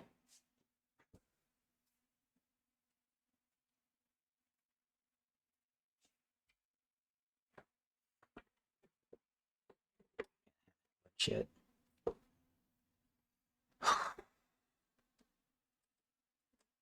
If I feel like I'm like out of calories, I might just like put this on pause and come back to it. But I'm not quite there yet. Years before early adulthood, I joined the United States. Personal and direct response to ongoing war and terror. As an enlisted airman and as a commissioned officer.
Moderate conservative.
Oh, this is only relevant for the second part that I want to talk about that I haven't even touched on yet. There's two lived experiences I want to draw from here that form my values as how I exercise moderation powers. I think this reads better. This. So I want to take my housekeeper hat off for the rest of this message and talk to you as a brother in our common humanity, not as a person above general membership, but just as a peer and fellow video game enjoyer. Years before, I was knackle free, leader of a small Discord server called LFG. I was just a person with views I had inherited and absorbed from older family members, friends, and the American media ecosystem of the 1990s and early 2000s. In my early adulthood,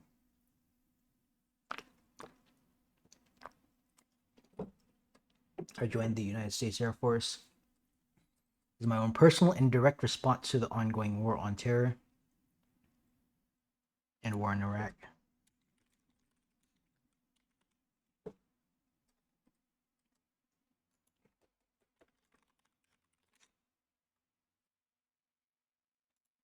As an enlisted airman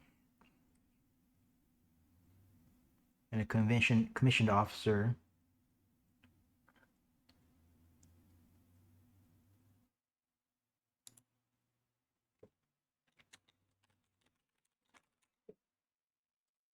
there's two lived experiences I want to draw from here that form my values as how I exercise moderation powers.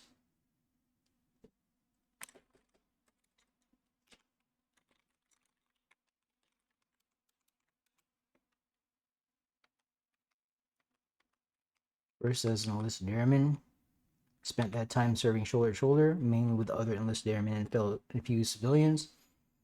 As a group, we came from all over the United States and from various backgrounds: rich, middle class, poor, white, black, Asian, Latino, straight and closet gay, coastal left leaning, Midwest and Deep South conservative.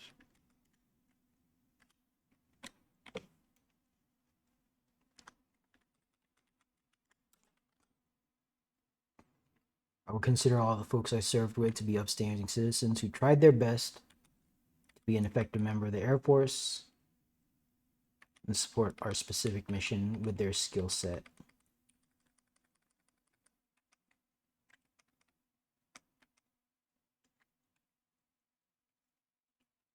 Tried their best to be an effective member of the Air Force.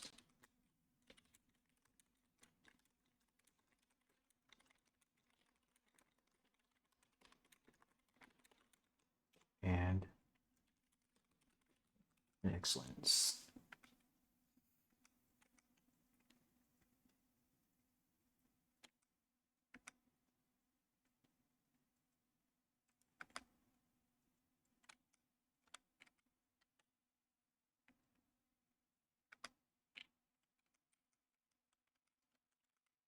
At the same time, it's not like the us that we carried within.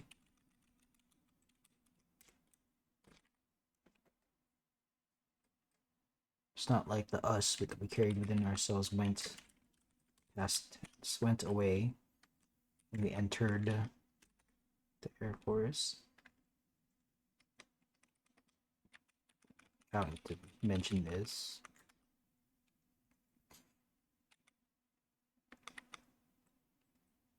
I learned near the end of my first tour of duty that one of my white coworkers would have racist conversations with another coworker, a friend of mine, whom I knew. Is that a whom? I think that's whom. A friend of mine whom I knew from basic training, who also happened to be white. Consider that coworker a friend.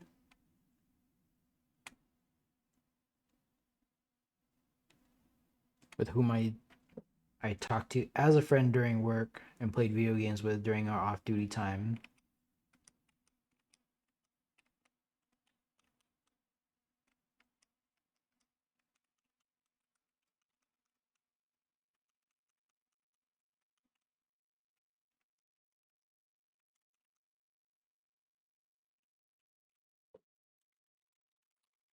For training video games with.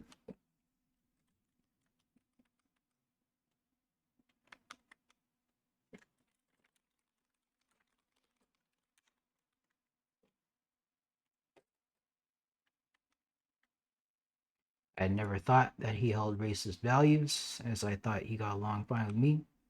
Brown-skinned Filipino, other brown-skinned Latino co-workers, and other black co-workers.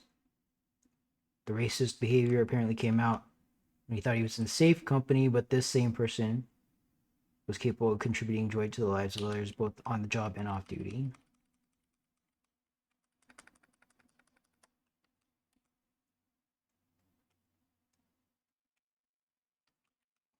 I mentioned the above to illustrate that we can come from all sorts of backgrounds and believe all sorts of things within our hearts. We can also put that aside and focus on a mission if we choose to do so. This is a little too...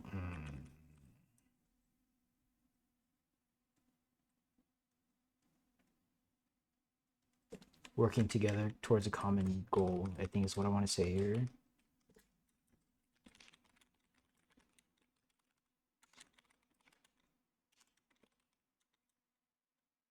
If we choose to do so. One reason I do not want to punish folks strictly for perceptions of holding objectionable values or beliefs is that we are all capable of putting that aside and adopting, at least while on duty, or in the case of Lost Freelancers Guild, participating in a raid or otherwise using the server's resources, the values of the organization. I should capitalize this. The organization. The core values.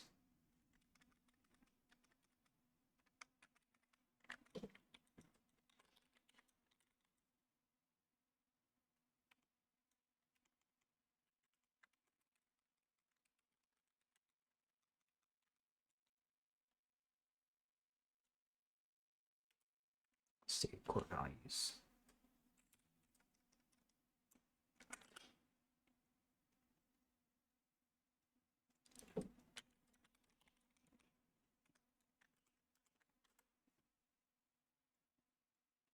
The core values. While I was serving in the Air Force, it was the core values of the Air Force. Integrity first, service for self, excellence in all we do. Here on this Discord server in video game Discord land, it's the value stated in code of conduct. Integrity, patience, and respect. Our mission here is to provide a lowest stakes, lowest barrier to entry means to access organized Fork Tower events. Similar to what I've personally seen in my time in the Air Force, I want us to be able to compartmentalize any potential differences in values and opinions, and for a few hours while we're in game together, just play the game and meet the challenges presented to us in Fork Tower head on.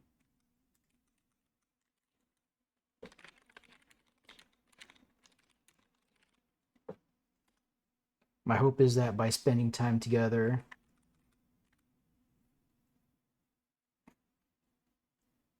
outside of the toxic conflict promoting ecosystem of social media, which is engineered to generate outrage perceived as engagement, we can form bonds across potential gulfs in personal values and learn and build the skill set to communicate with each other as human beings.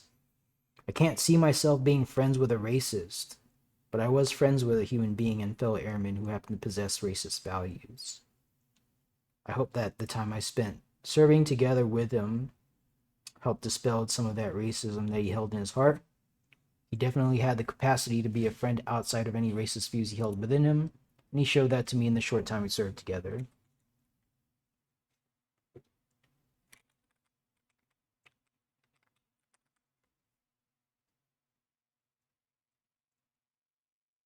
Yeah.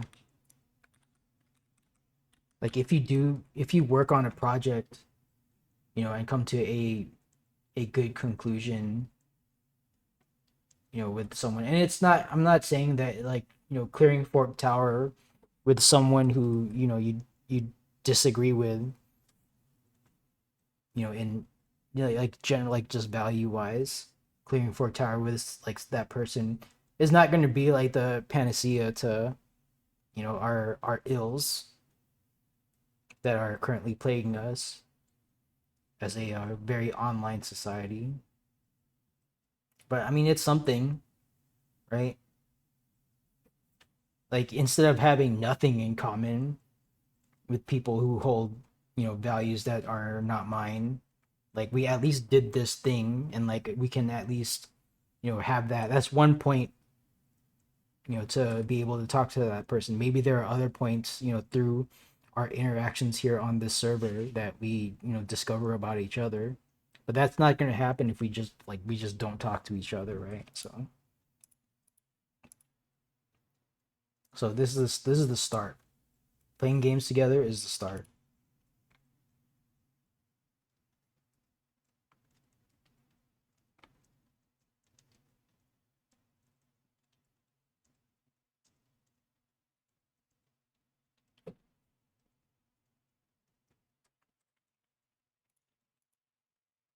Second, because I mentioned two lived experiences.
Not consider my personal values well formed.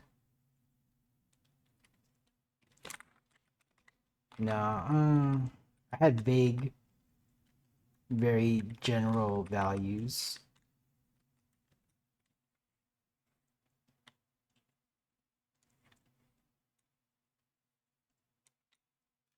Generally, the values mentioned in the Constitution should apply to all people and not just a specific set of people. So that if that gives any hint on how I view current events, then that's where my opinions stem from. As I mentioned, two lived experiences, second draws from my time as a commissioned officer. I would not consider my personal values.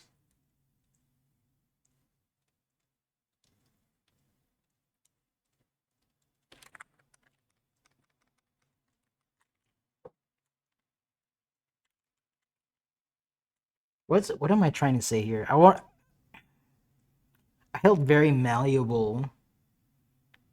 I held untested opinions. That's what I want to say. I held untested opinions.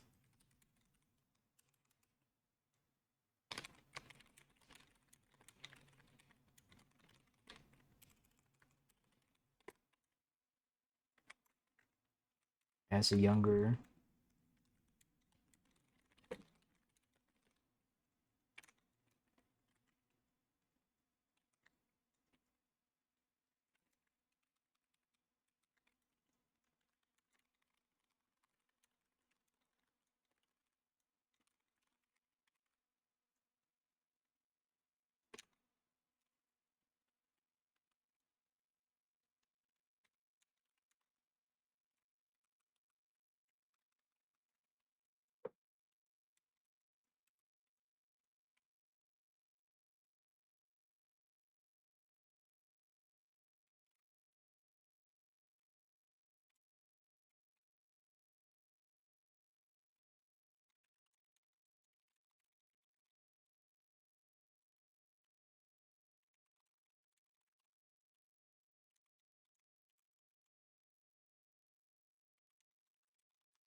So at that time, I held opinions that were not checked by reality.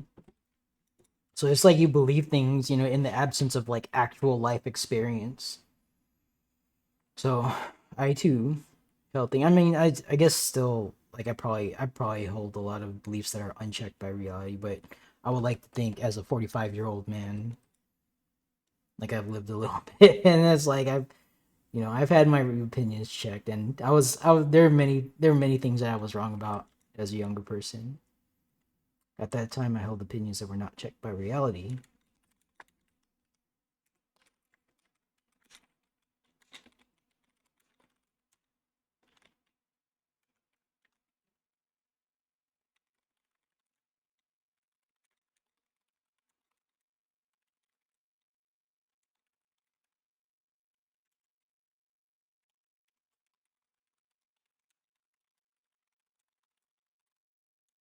Commander should be allowed to remove a homosexual service member from duty. I believe this, okay? Past tense, I don't believe this anymore. Or my reality got checked pretty quickly.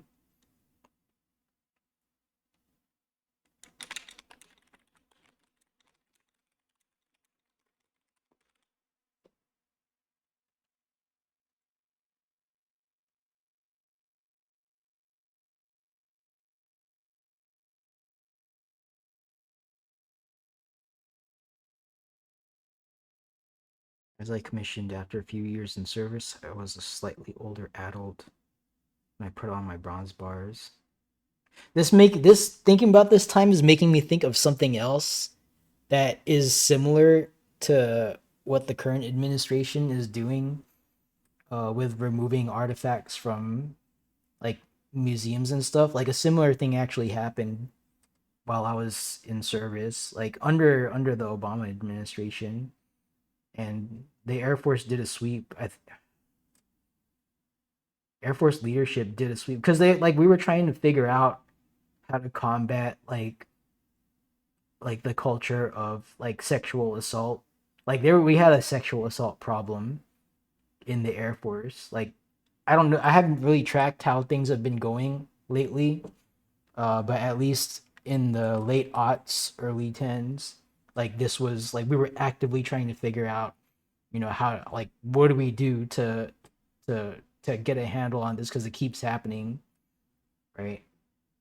So like one of the things that we did, like our commander was told to take pictures of any like legacy like patches because like some units will have a room where they have like the history of like the unit and like they'll have like patches and stuff, like old patches that were like definitely in use at one time, but then like as the years go on and like we like our values change as a nation. It's like those old symbols that were okay before are no longer okay, right? So like one of those was like there was like a plane in the Air Force hangar that had like a bare-breasted woman right on the side, right? And that was a plane that flew high and dropped bombs in World War II. But like I like if I recall, like we removed that from public display on the Air Force, like the National Air Force. Like it was an actual plane that flew that was donated to the Air Force Museum, but I think we removed that from like the public exhibits. Like it was still like in yeah, like we didn't put it in a scrapyard or anything. Like it was still being preserved because it's a relic, but it wasn't like it was removed from like the public like section.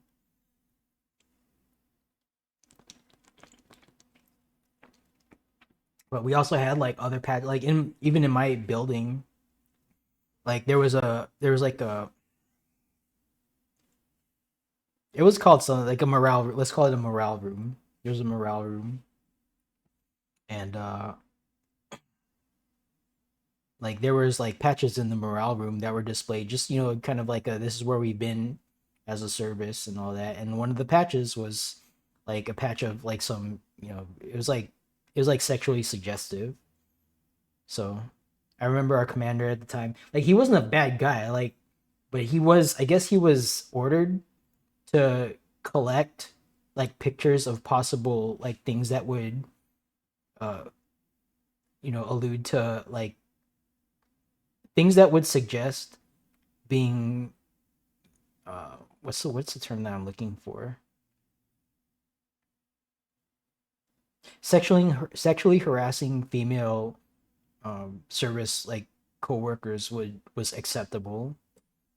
So anything that would like we were I think at the time we were desperate, like looking for things, like trying to figure out like how to stop promoting this. So it got to the point where we were looking for like the patches and stuff that were on the walls, like stickers, like unit swag that would have like various, like sexually suggested things on it and, get rid of it. Like I have a coin. Actually, do I have that coin here still?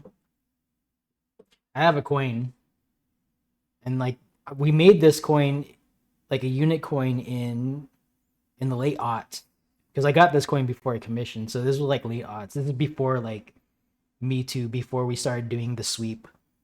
Because the sweep happened when I was commissioned, but when I was like in my enlisted years, I was still kind of like in the earlier Air Force. Like the Air Force changed a lot in the 10 years that I was in, so it only takes a few years.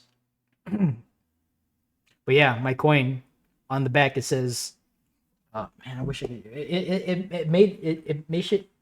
I remember when we made the coin, like we wanted to make a joke, shooting calm all over the world.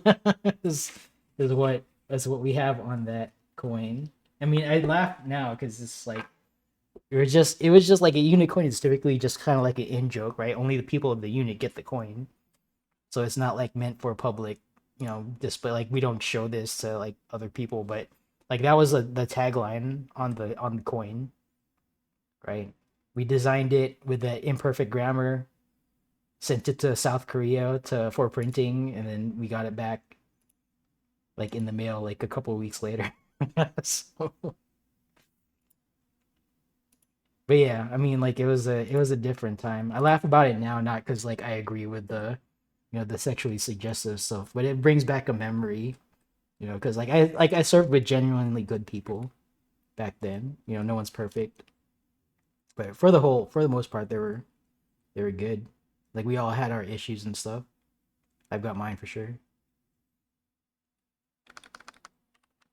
As I mentioned, two lived experiences. The second draws from my time as a commissioned officer. As a commissioned after a few years in service, I was a slightly older adult. I put it on my bronze bars. It's 28.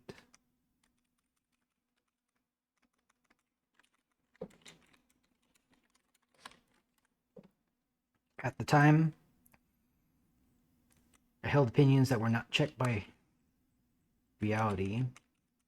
One of those opinions was a commander should be allowed to remove a homosexual service member from duty if it's affected good order and discipline. I should capitalize this because this is an actual like concept in the military. Good order and discipline.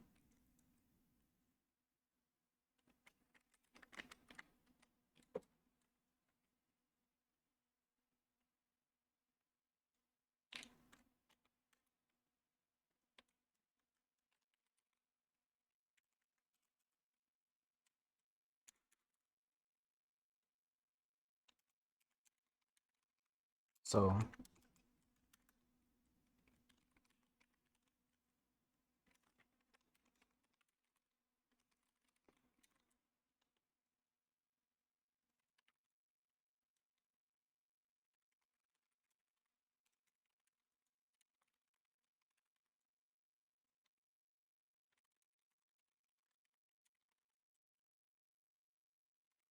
the experience, one can basically flip around.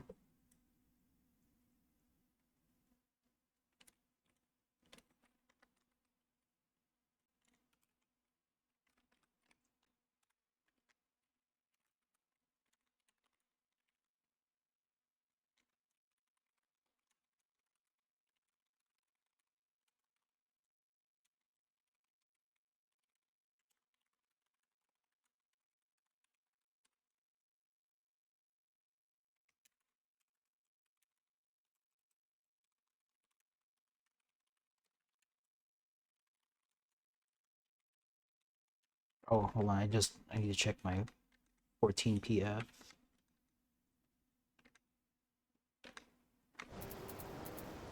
Been solo for many hours now. Oops. Right.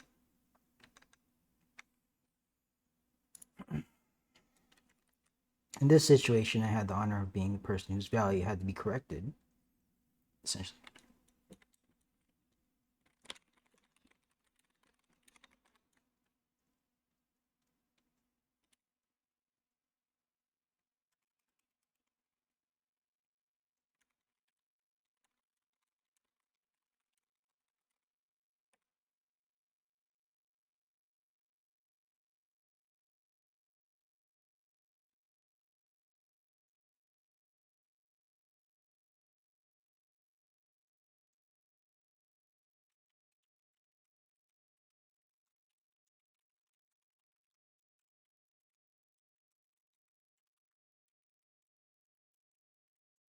The racist's position.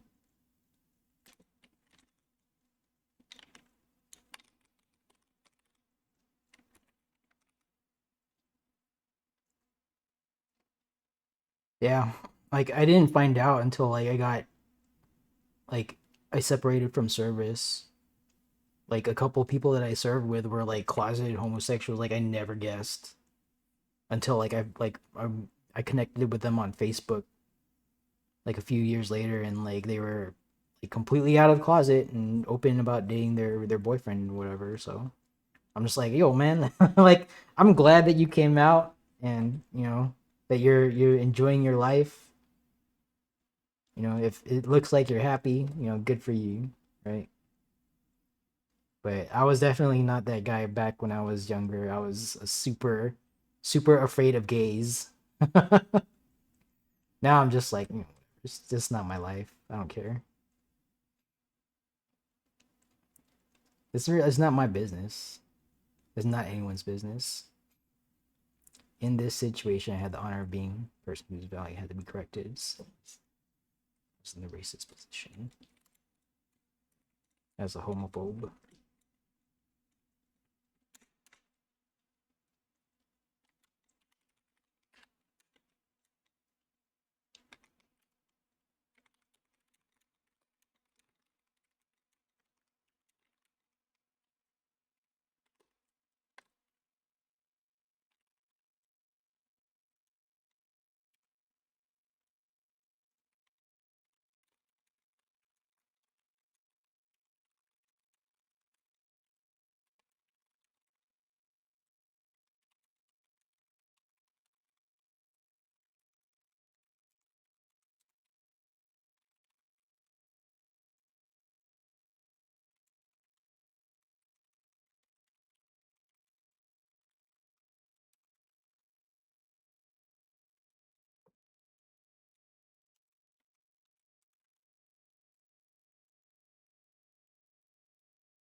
Credit a number of people for helping me see the light that, hey,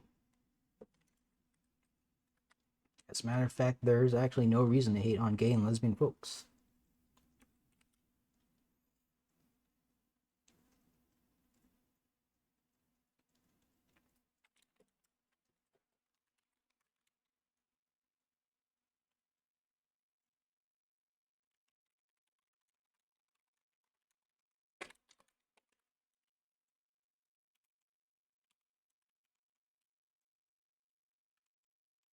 They didn't come out to me, they came out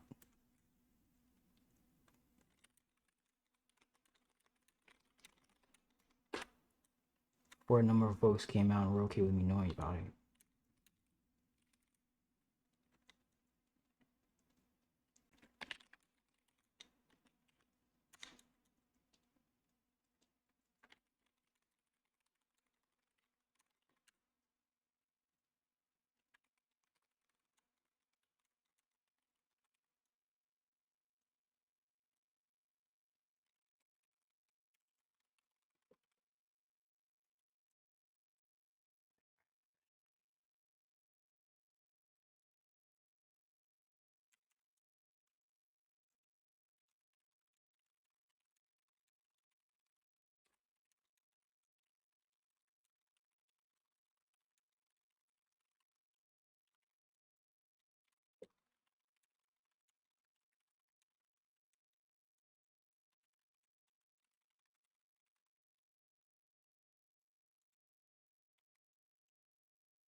They're admonished, no privileged.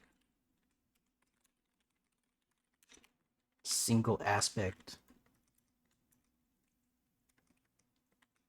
The single piece.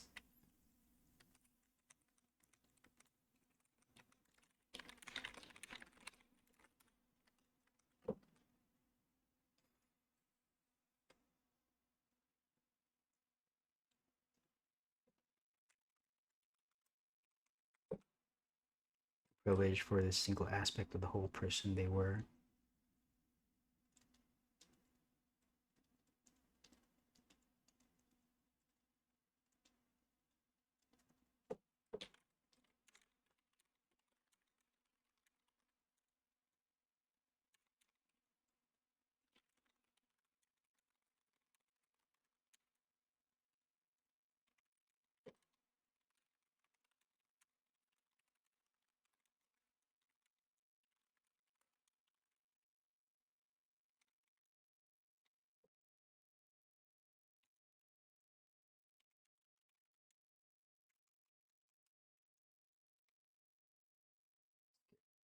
I was not scared, but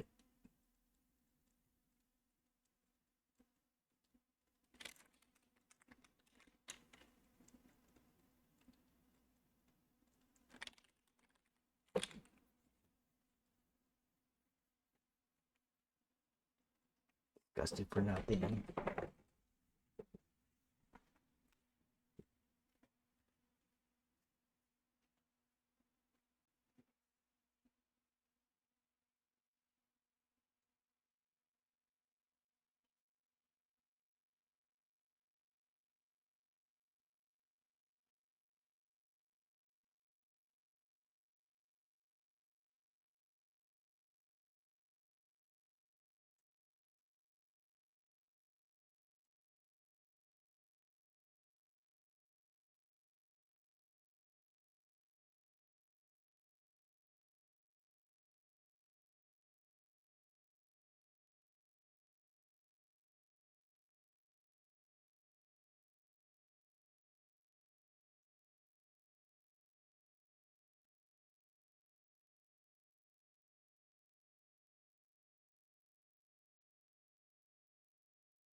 Reason to. This is not really what it. This is a little mental shortcut for what I actually want. No,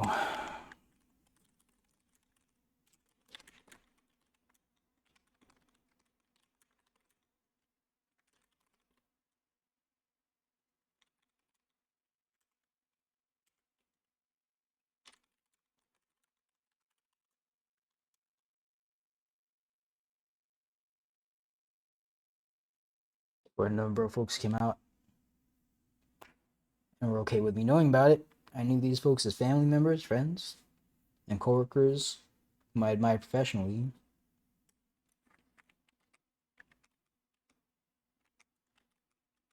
Let's take this out. Friends and coworkers whom I admired professionally. Because I'm talking specifically about military stuff. It would be odd to bring up family all of a sudden.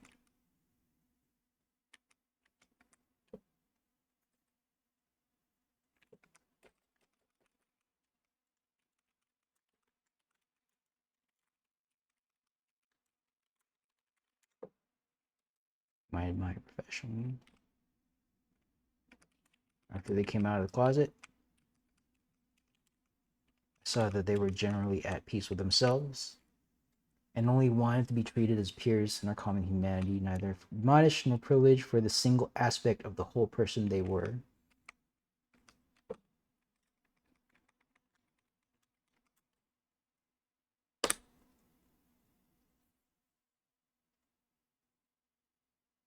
Right. So this relates to Lost Freelancers Guild as well because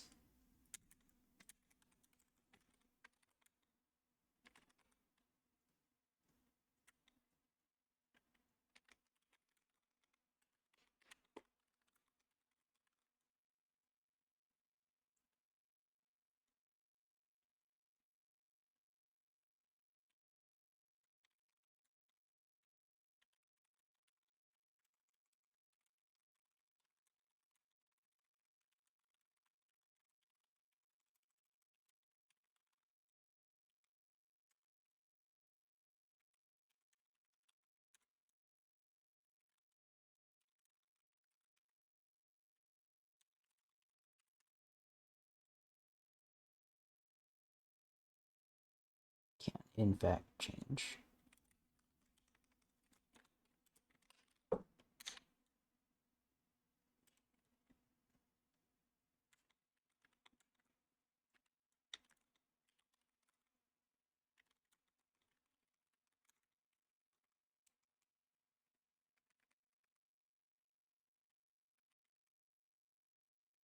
Before a number of folks came out and were okay with me knowing about it, I knew this.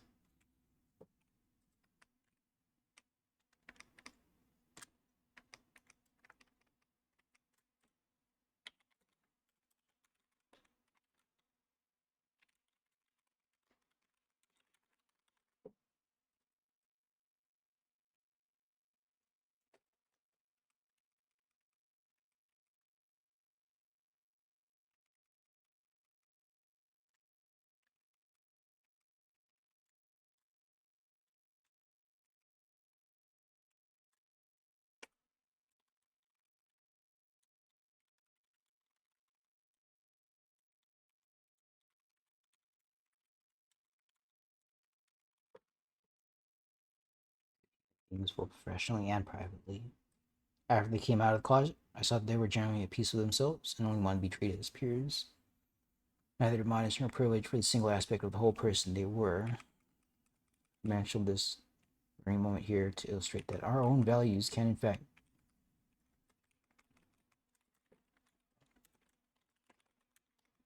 a person's values can in fact evolve,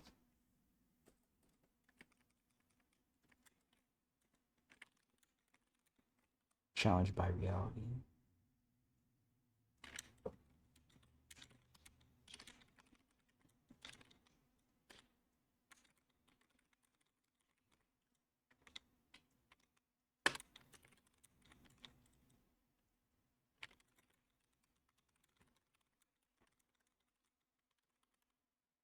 Give me the grace.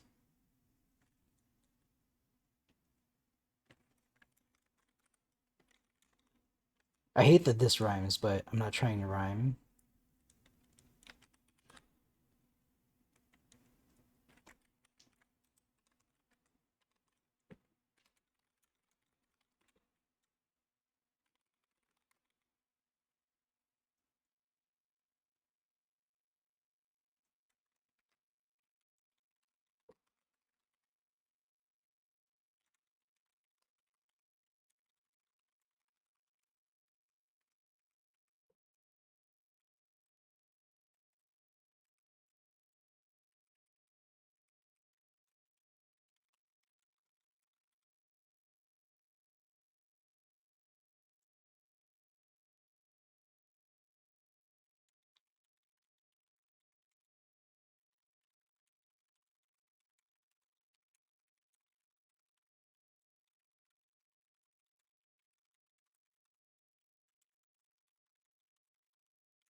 We cannot build the skill set of coming to an understanding if we outright reject people as TM members from perceived differences in values.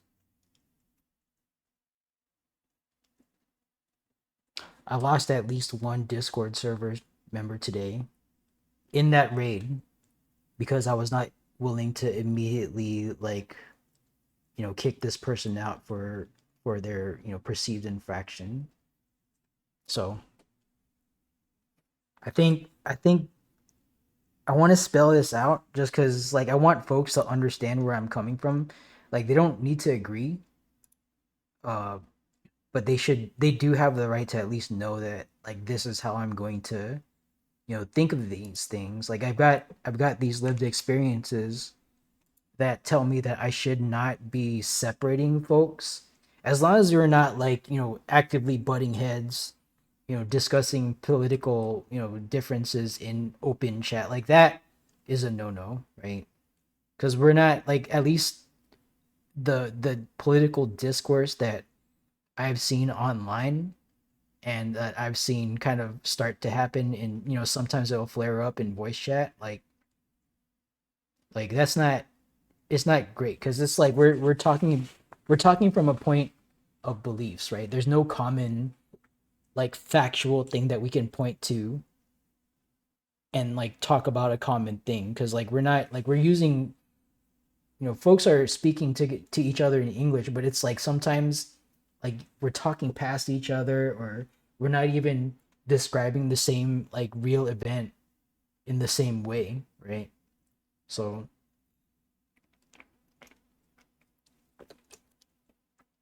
I don't know how to figure that out, but I know in the video game it's like when you wipe in a video game, like you wipe and like you can figure out why that happened. So that skill set of being like, okay, this happened because this and this and this, you saw it, I saw it, let's talk it out.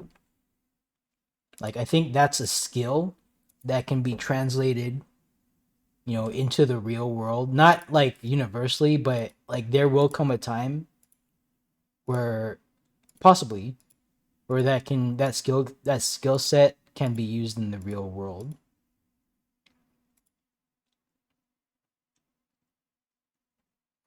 Coming from all over the world.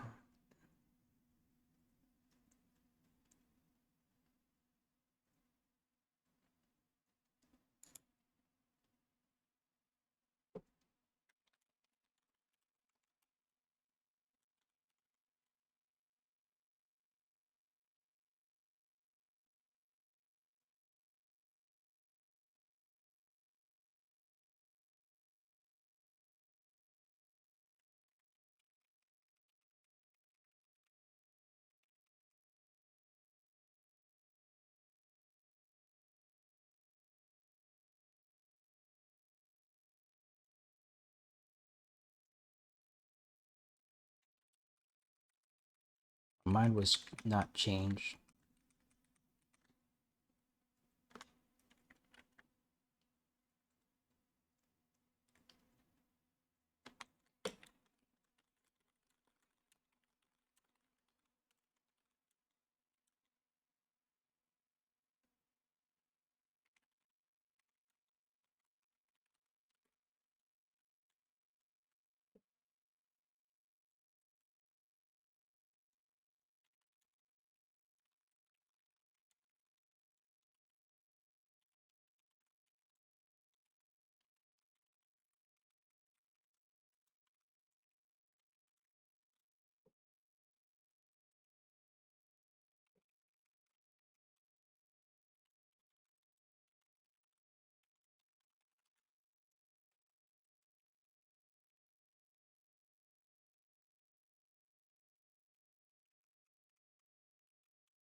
think this is generally what I want to say. It's not perfect, but I don't yeah. This is generally what I want to say, but I think that's uh that's as good as you can get.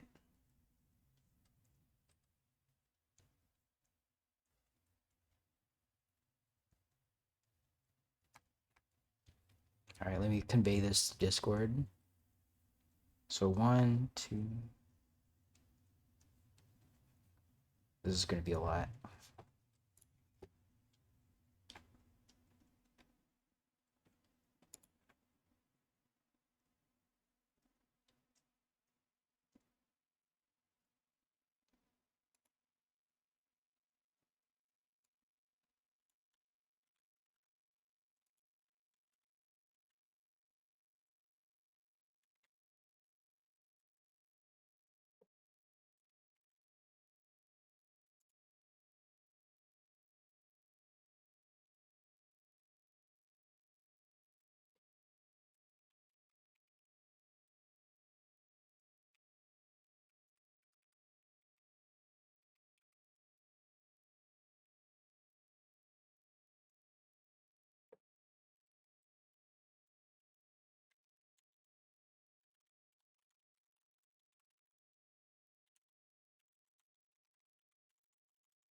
So I said a lot of words of books.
Cultivate skill set.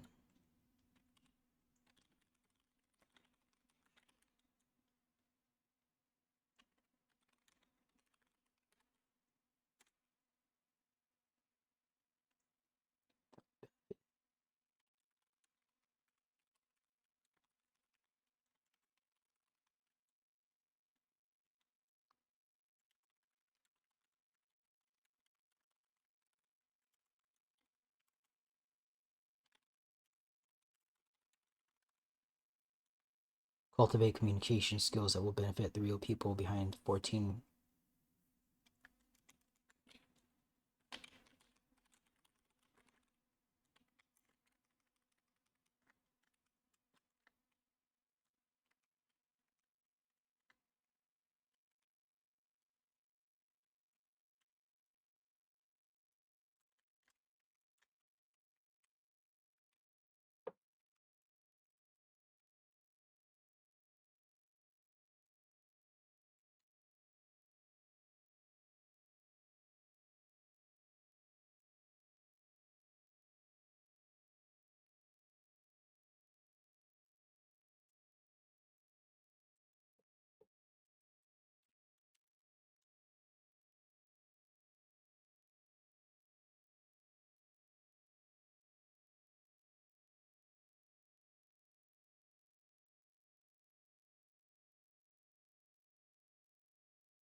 Just can bring back into the real lives and use right away. Like I'm not just throwing words in here. These are like real things that I want folks to walk away with, right? Problem solving. You got a problem in your party setup or your some kind of issue. All right, let's think through it, right? Peer leadership. I am not anyone, I'm not a special person in the 14 community or, you know, in game. But I'm saying that I'm willing to lead you if you're willing to follow me, and I've got this like rapport that I'm building with folks, to build trust, right? So peer leadership, that's what that part of this, and then communication skills, right? Like I need to make sure that I'm communicating critical info to both the folks in voice chat, out of voice chat. Make sure that I'm not saying things that require understanding something that I didn't mention, right? So making sure that each communication that I give is complete and not like missing info so that people can, act on it.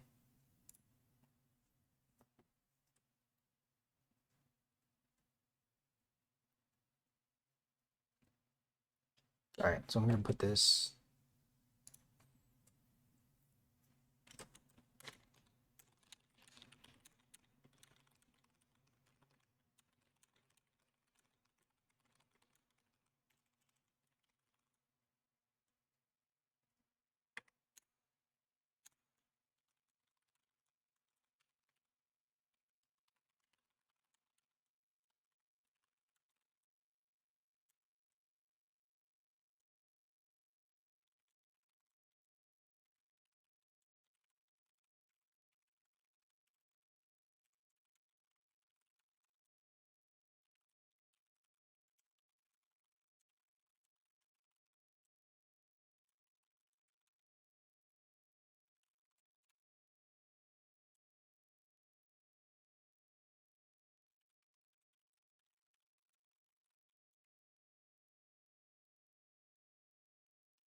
Use next moderation action.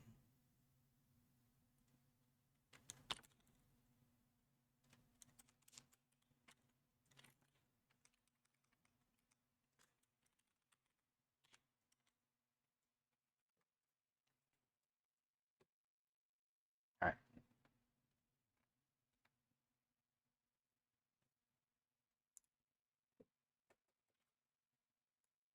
So let me bring this in.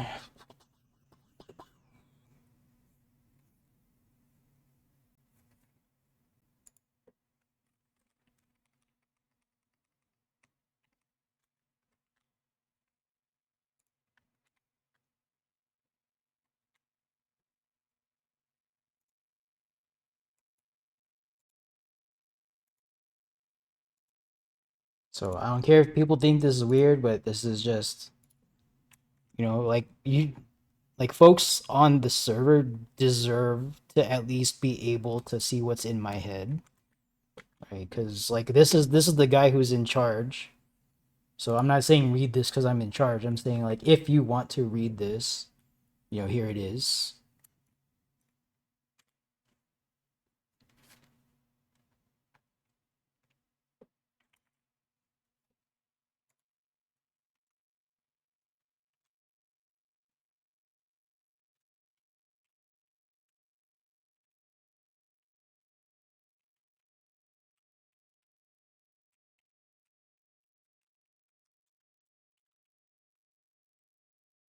Oh, actually, hold on. I want to add this. Let's see if I can add this on. Nope, too big.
So yeah,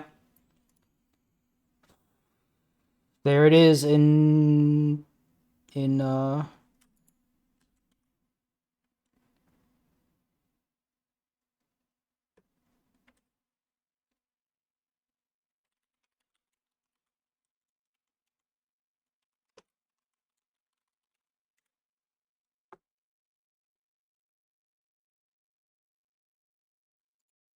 Housekeeper. If anyone wants to read that, I feel like I put a lot of thought into that.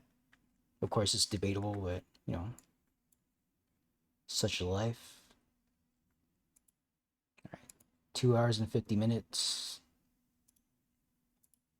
All right, so yeah, that's it. No, no, I don't think it's like big drama or anything, but I just wanted to make sure that I got that right. I put a lot of thought into that, so I'm trying here as the moderator.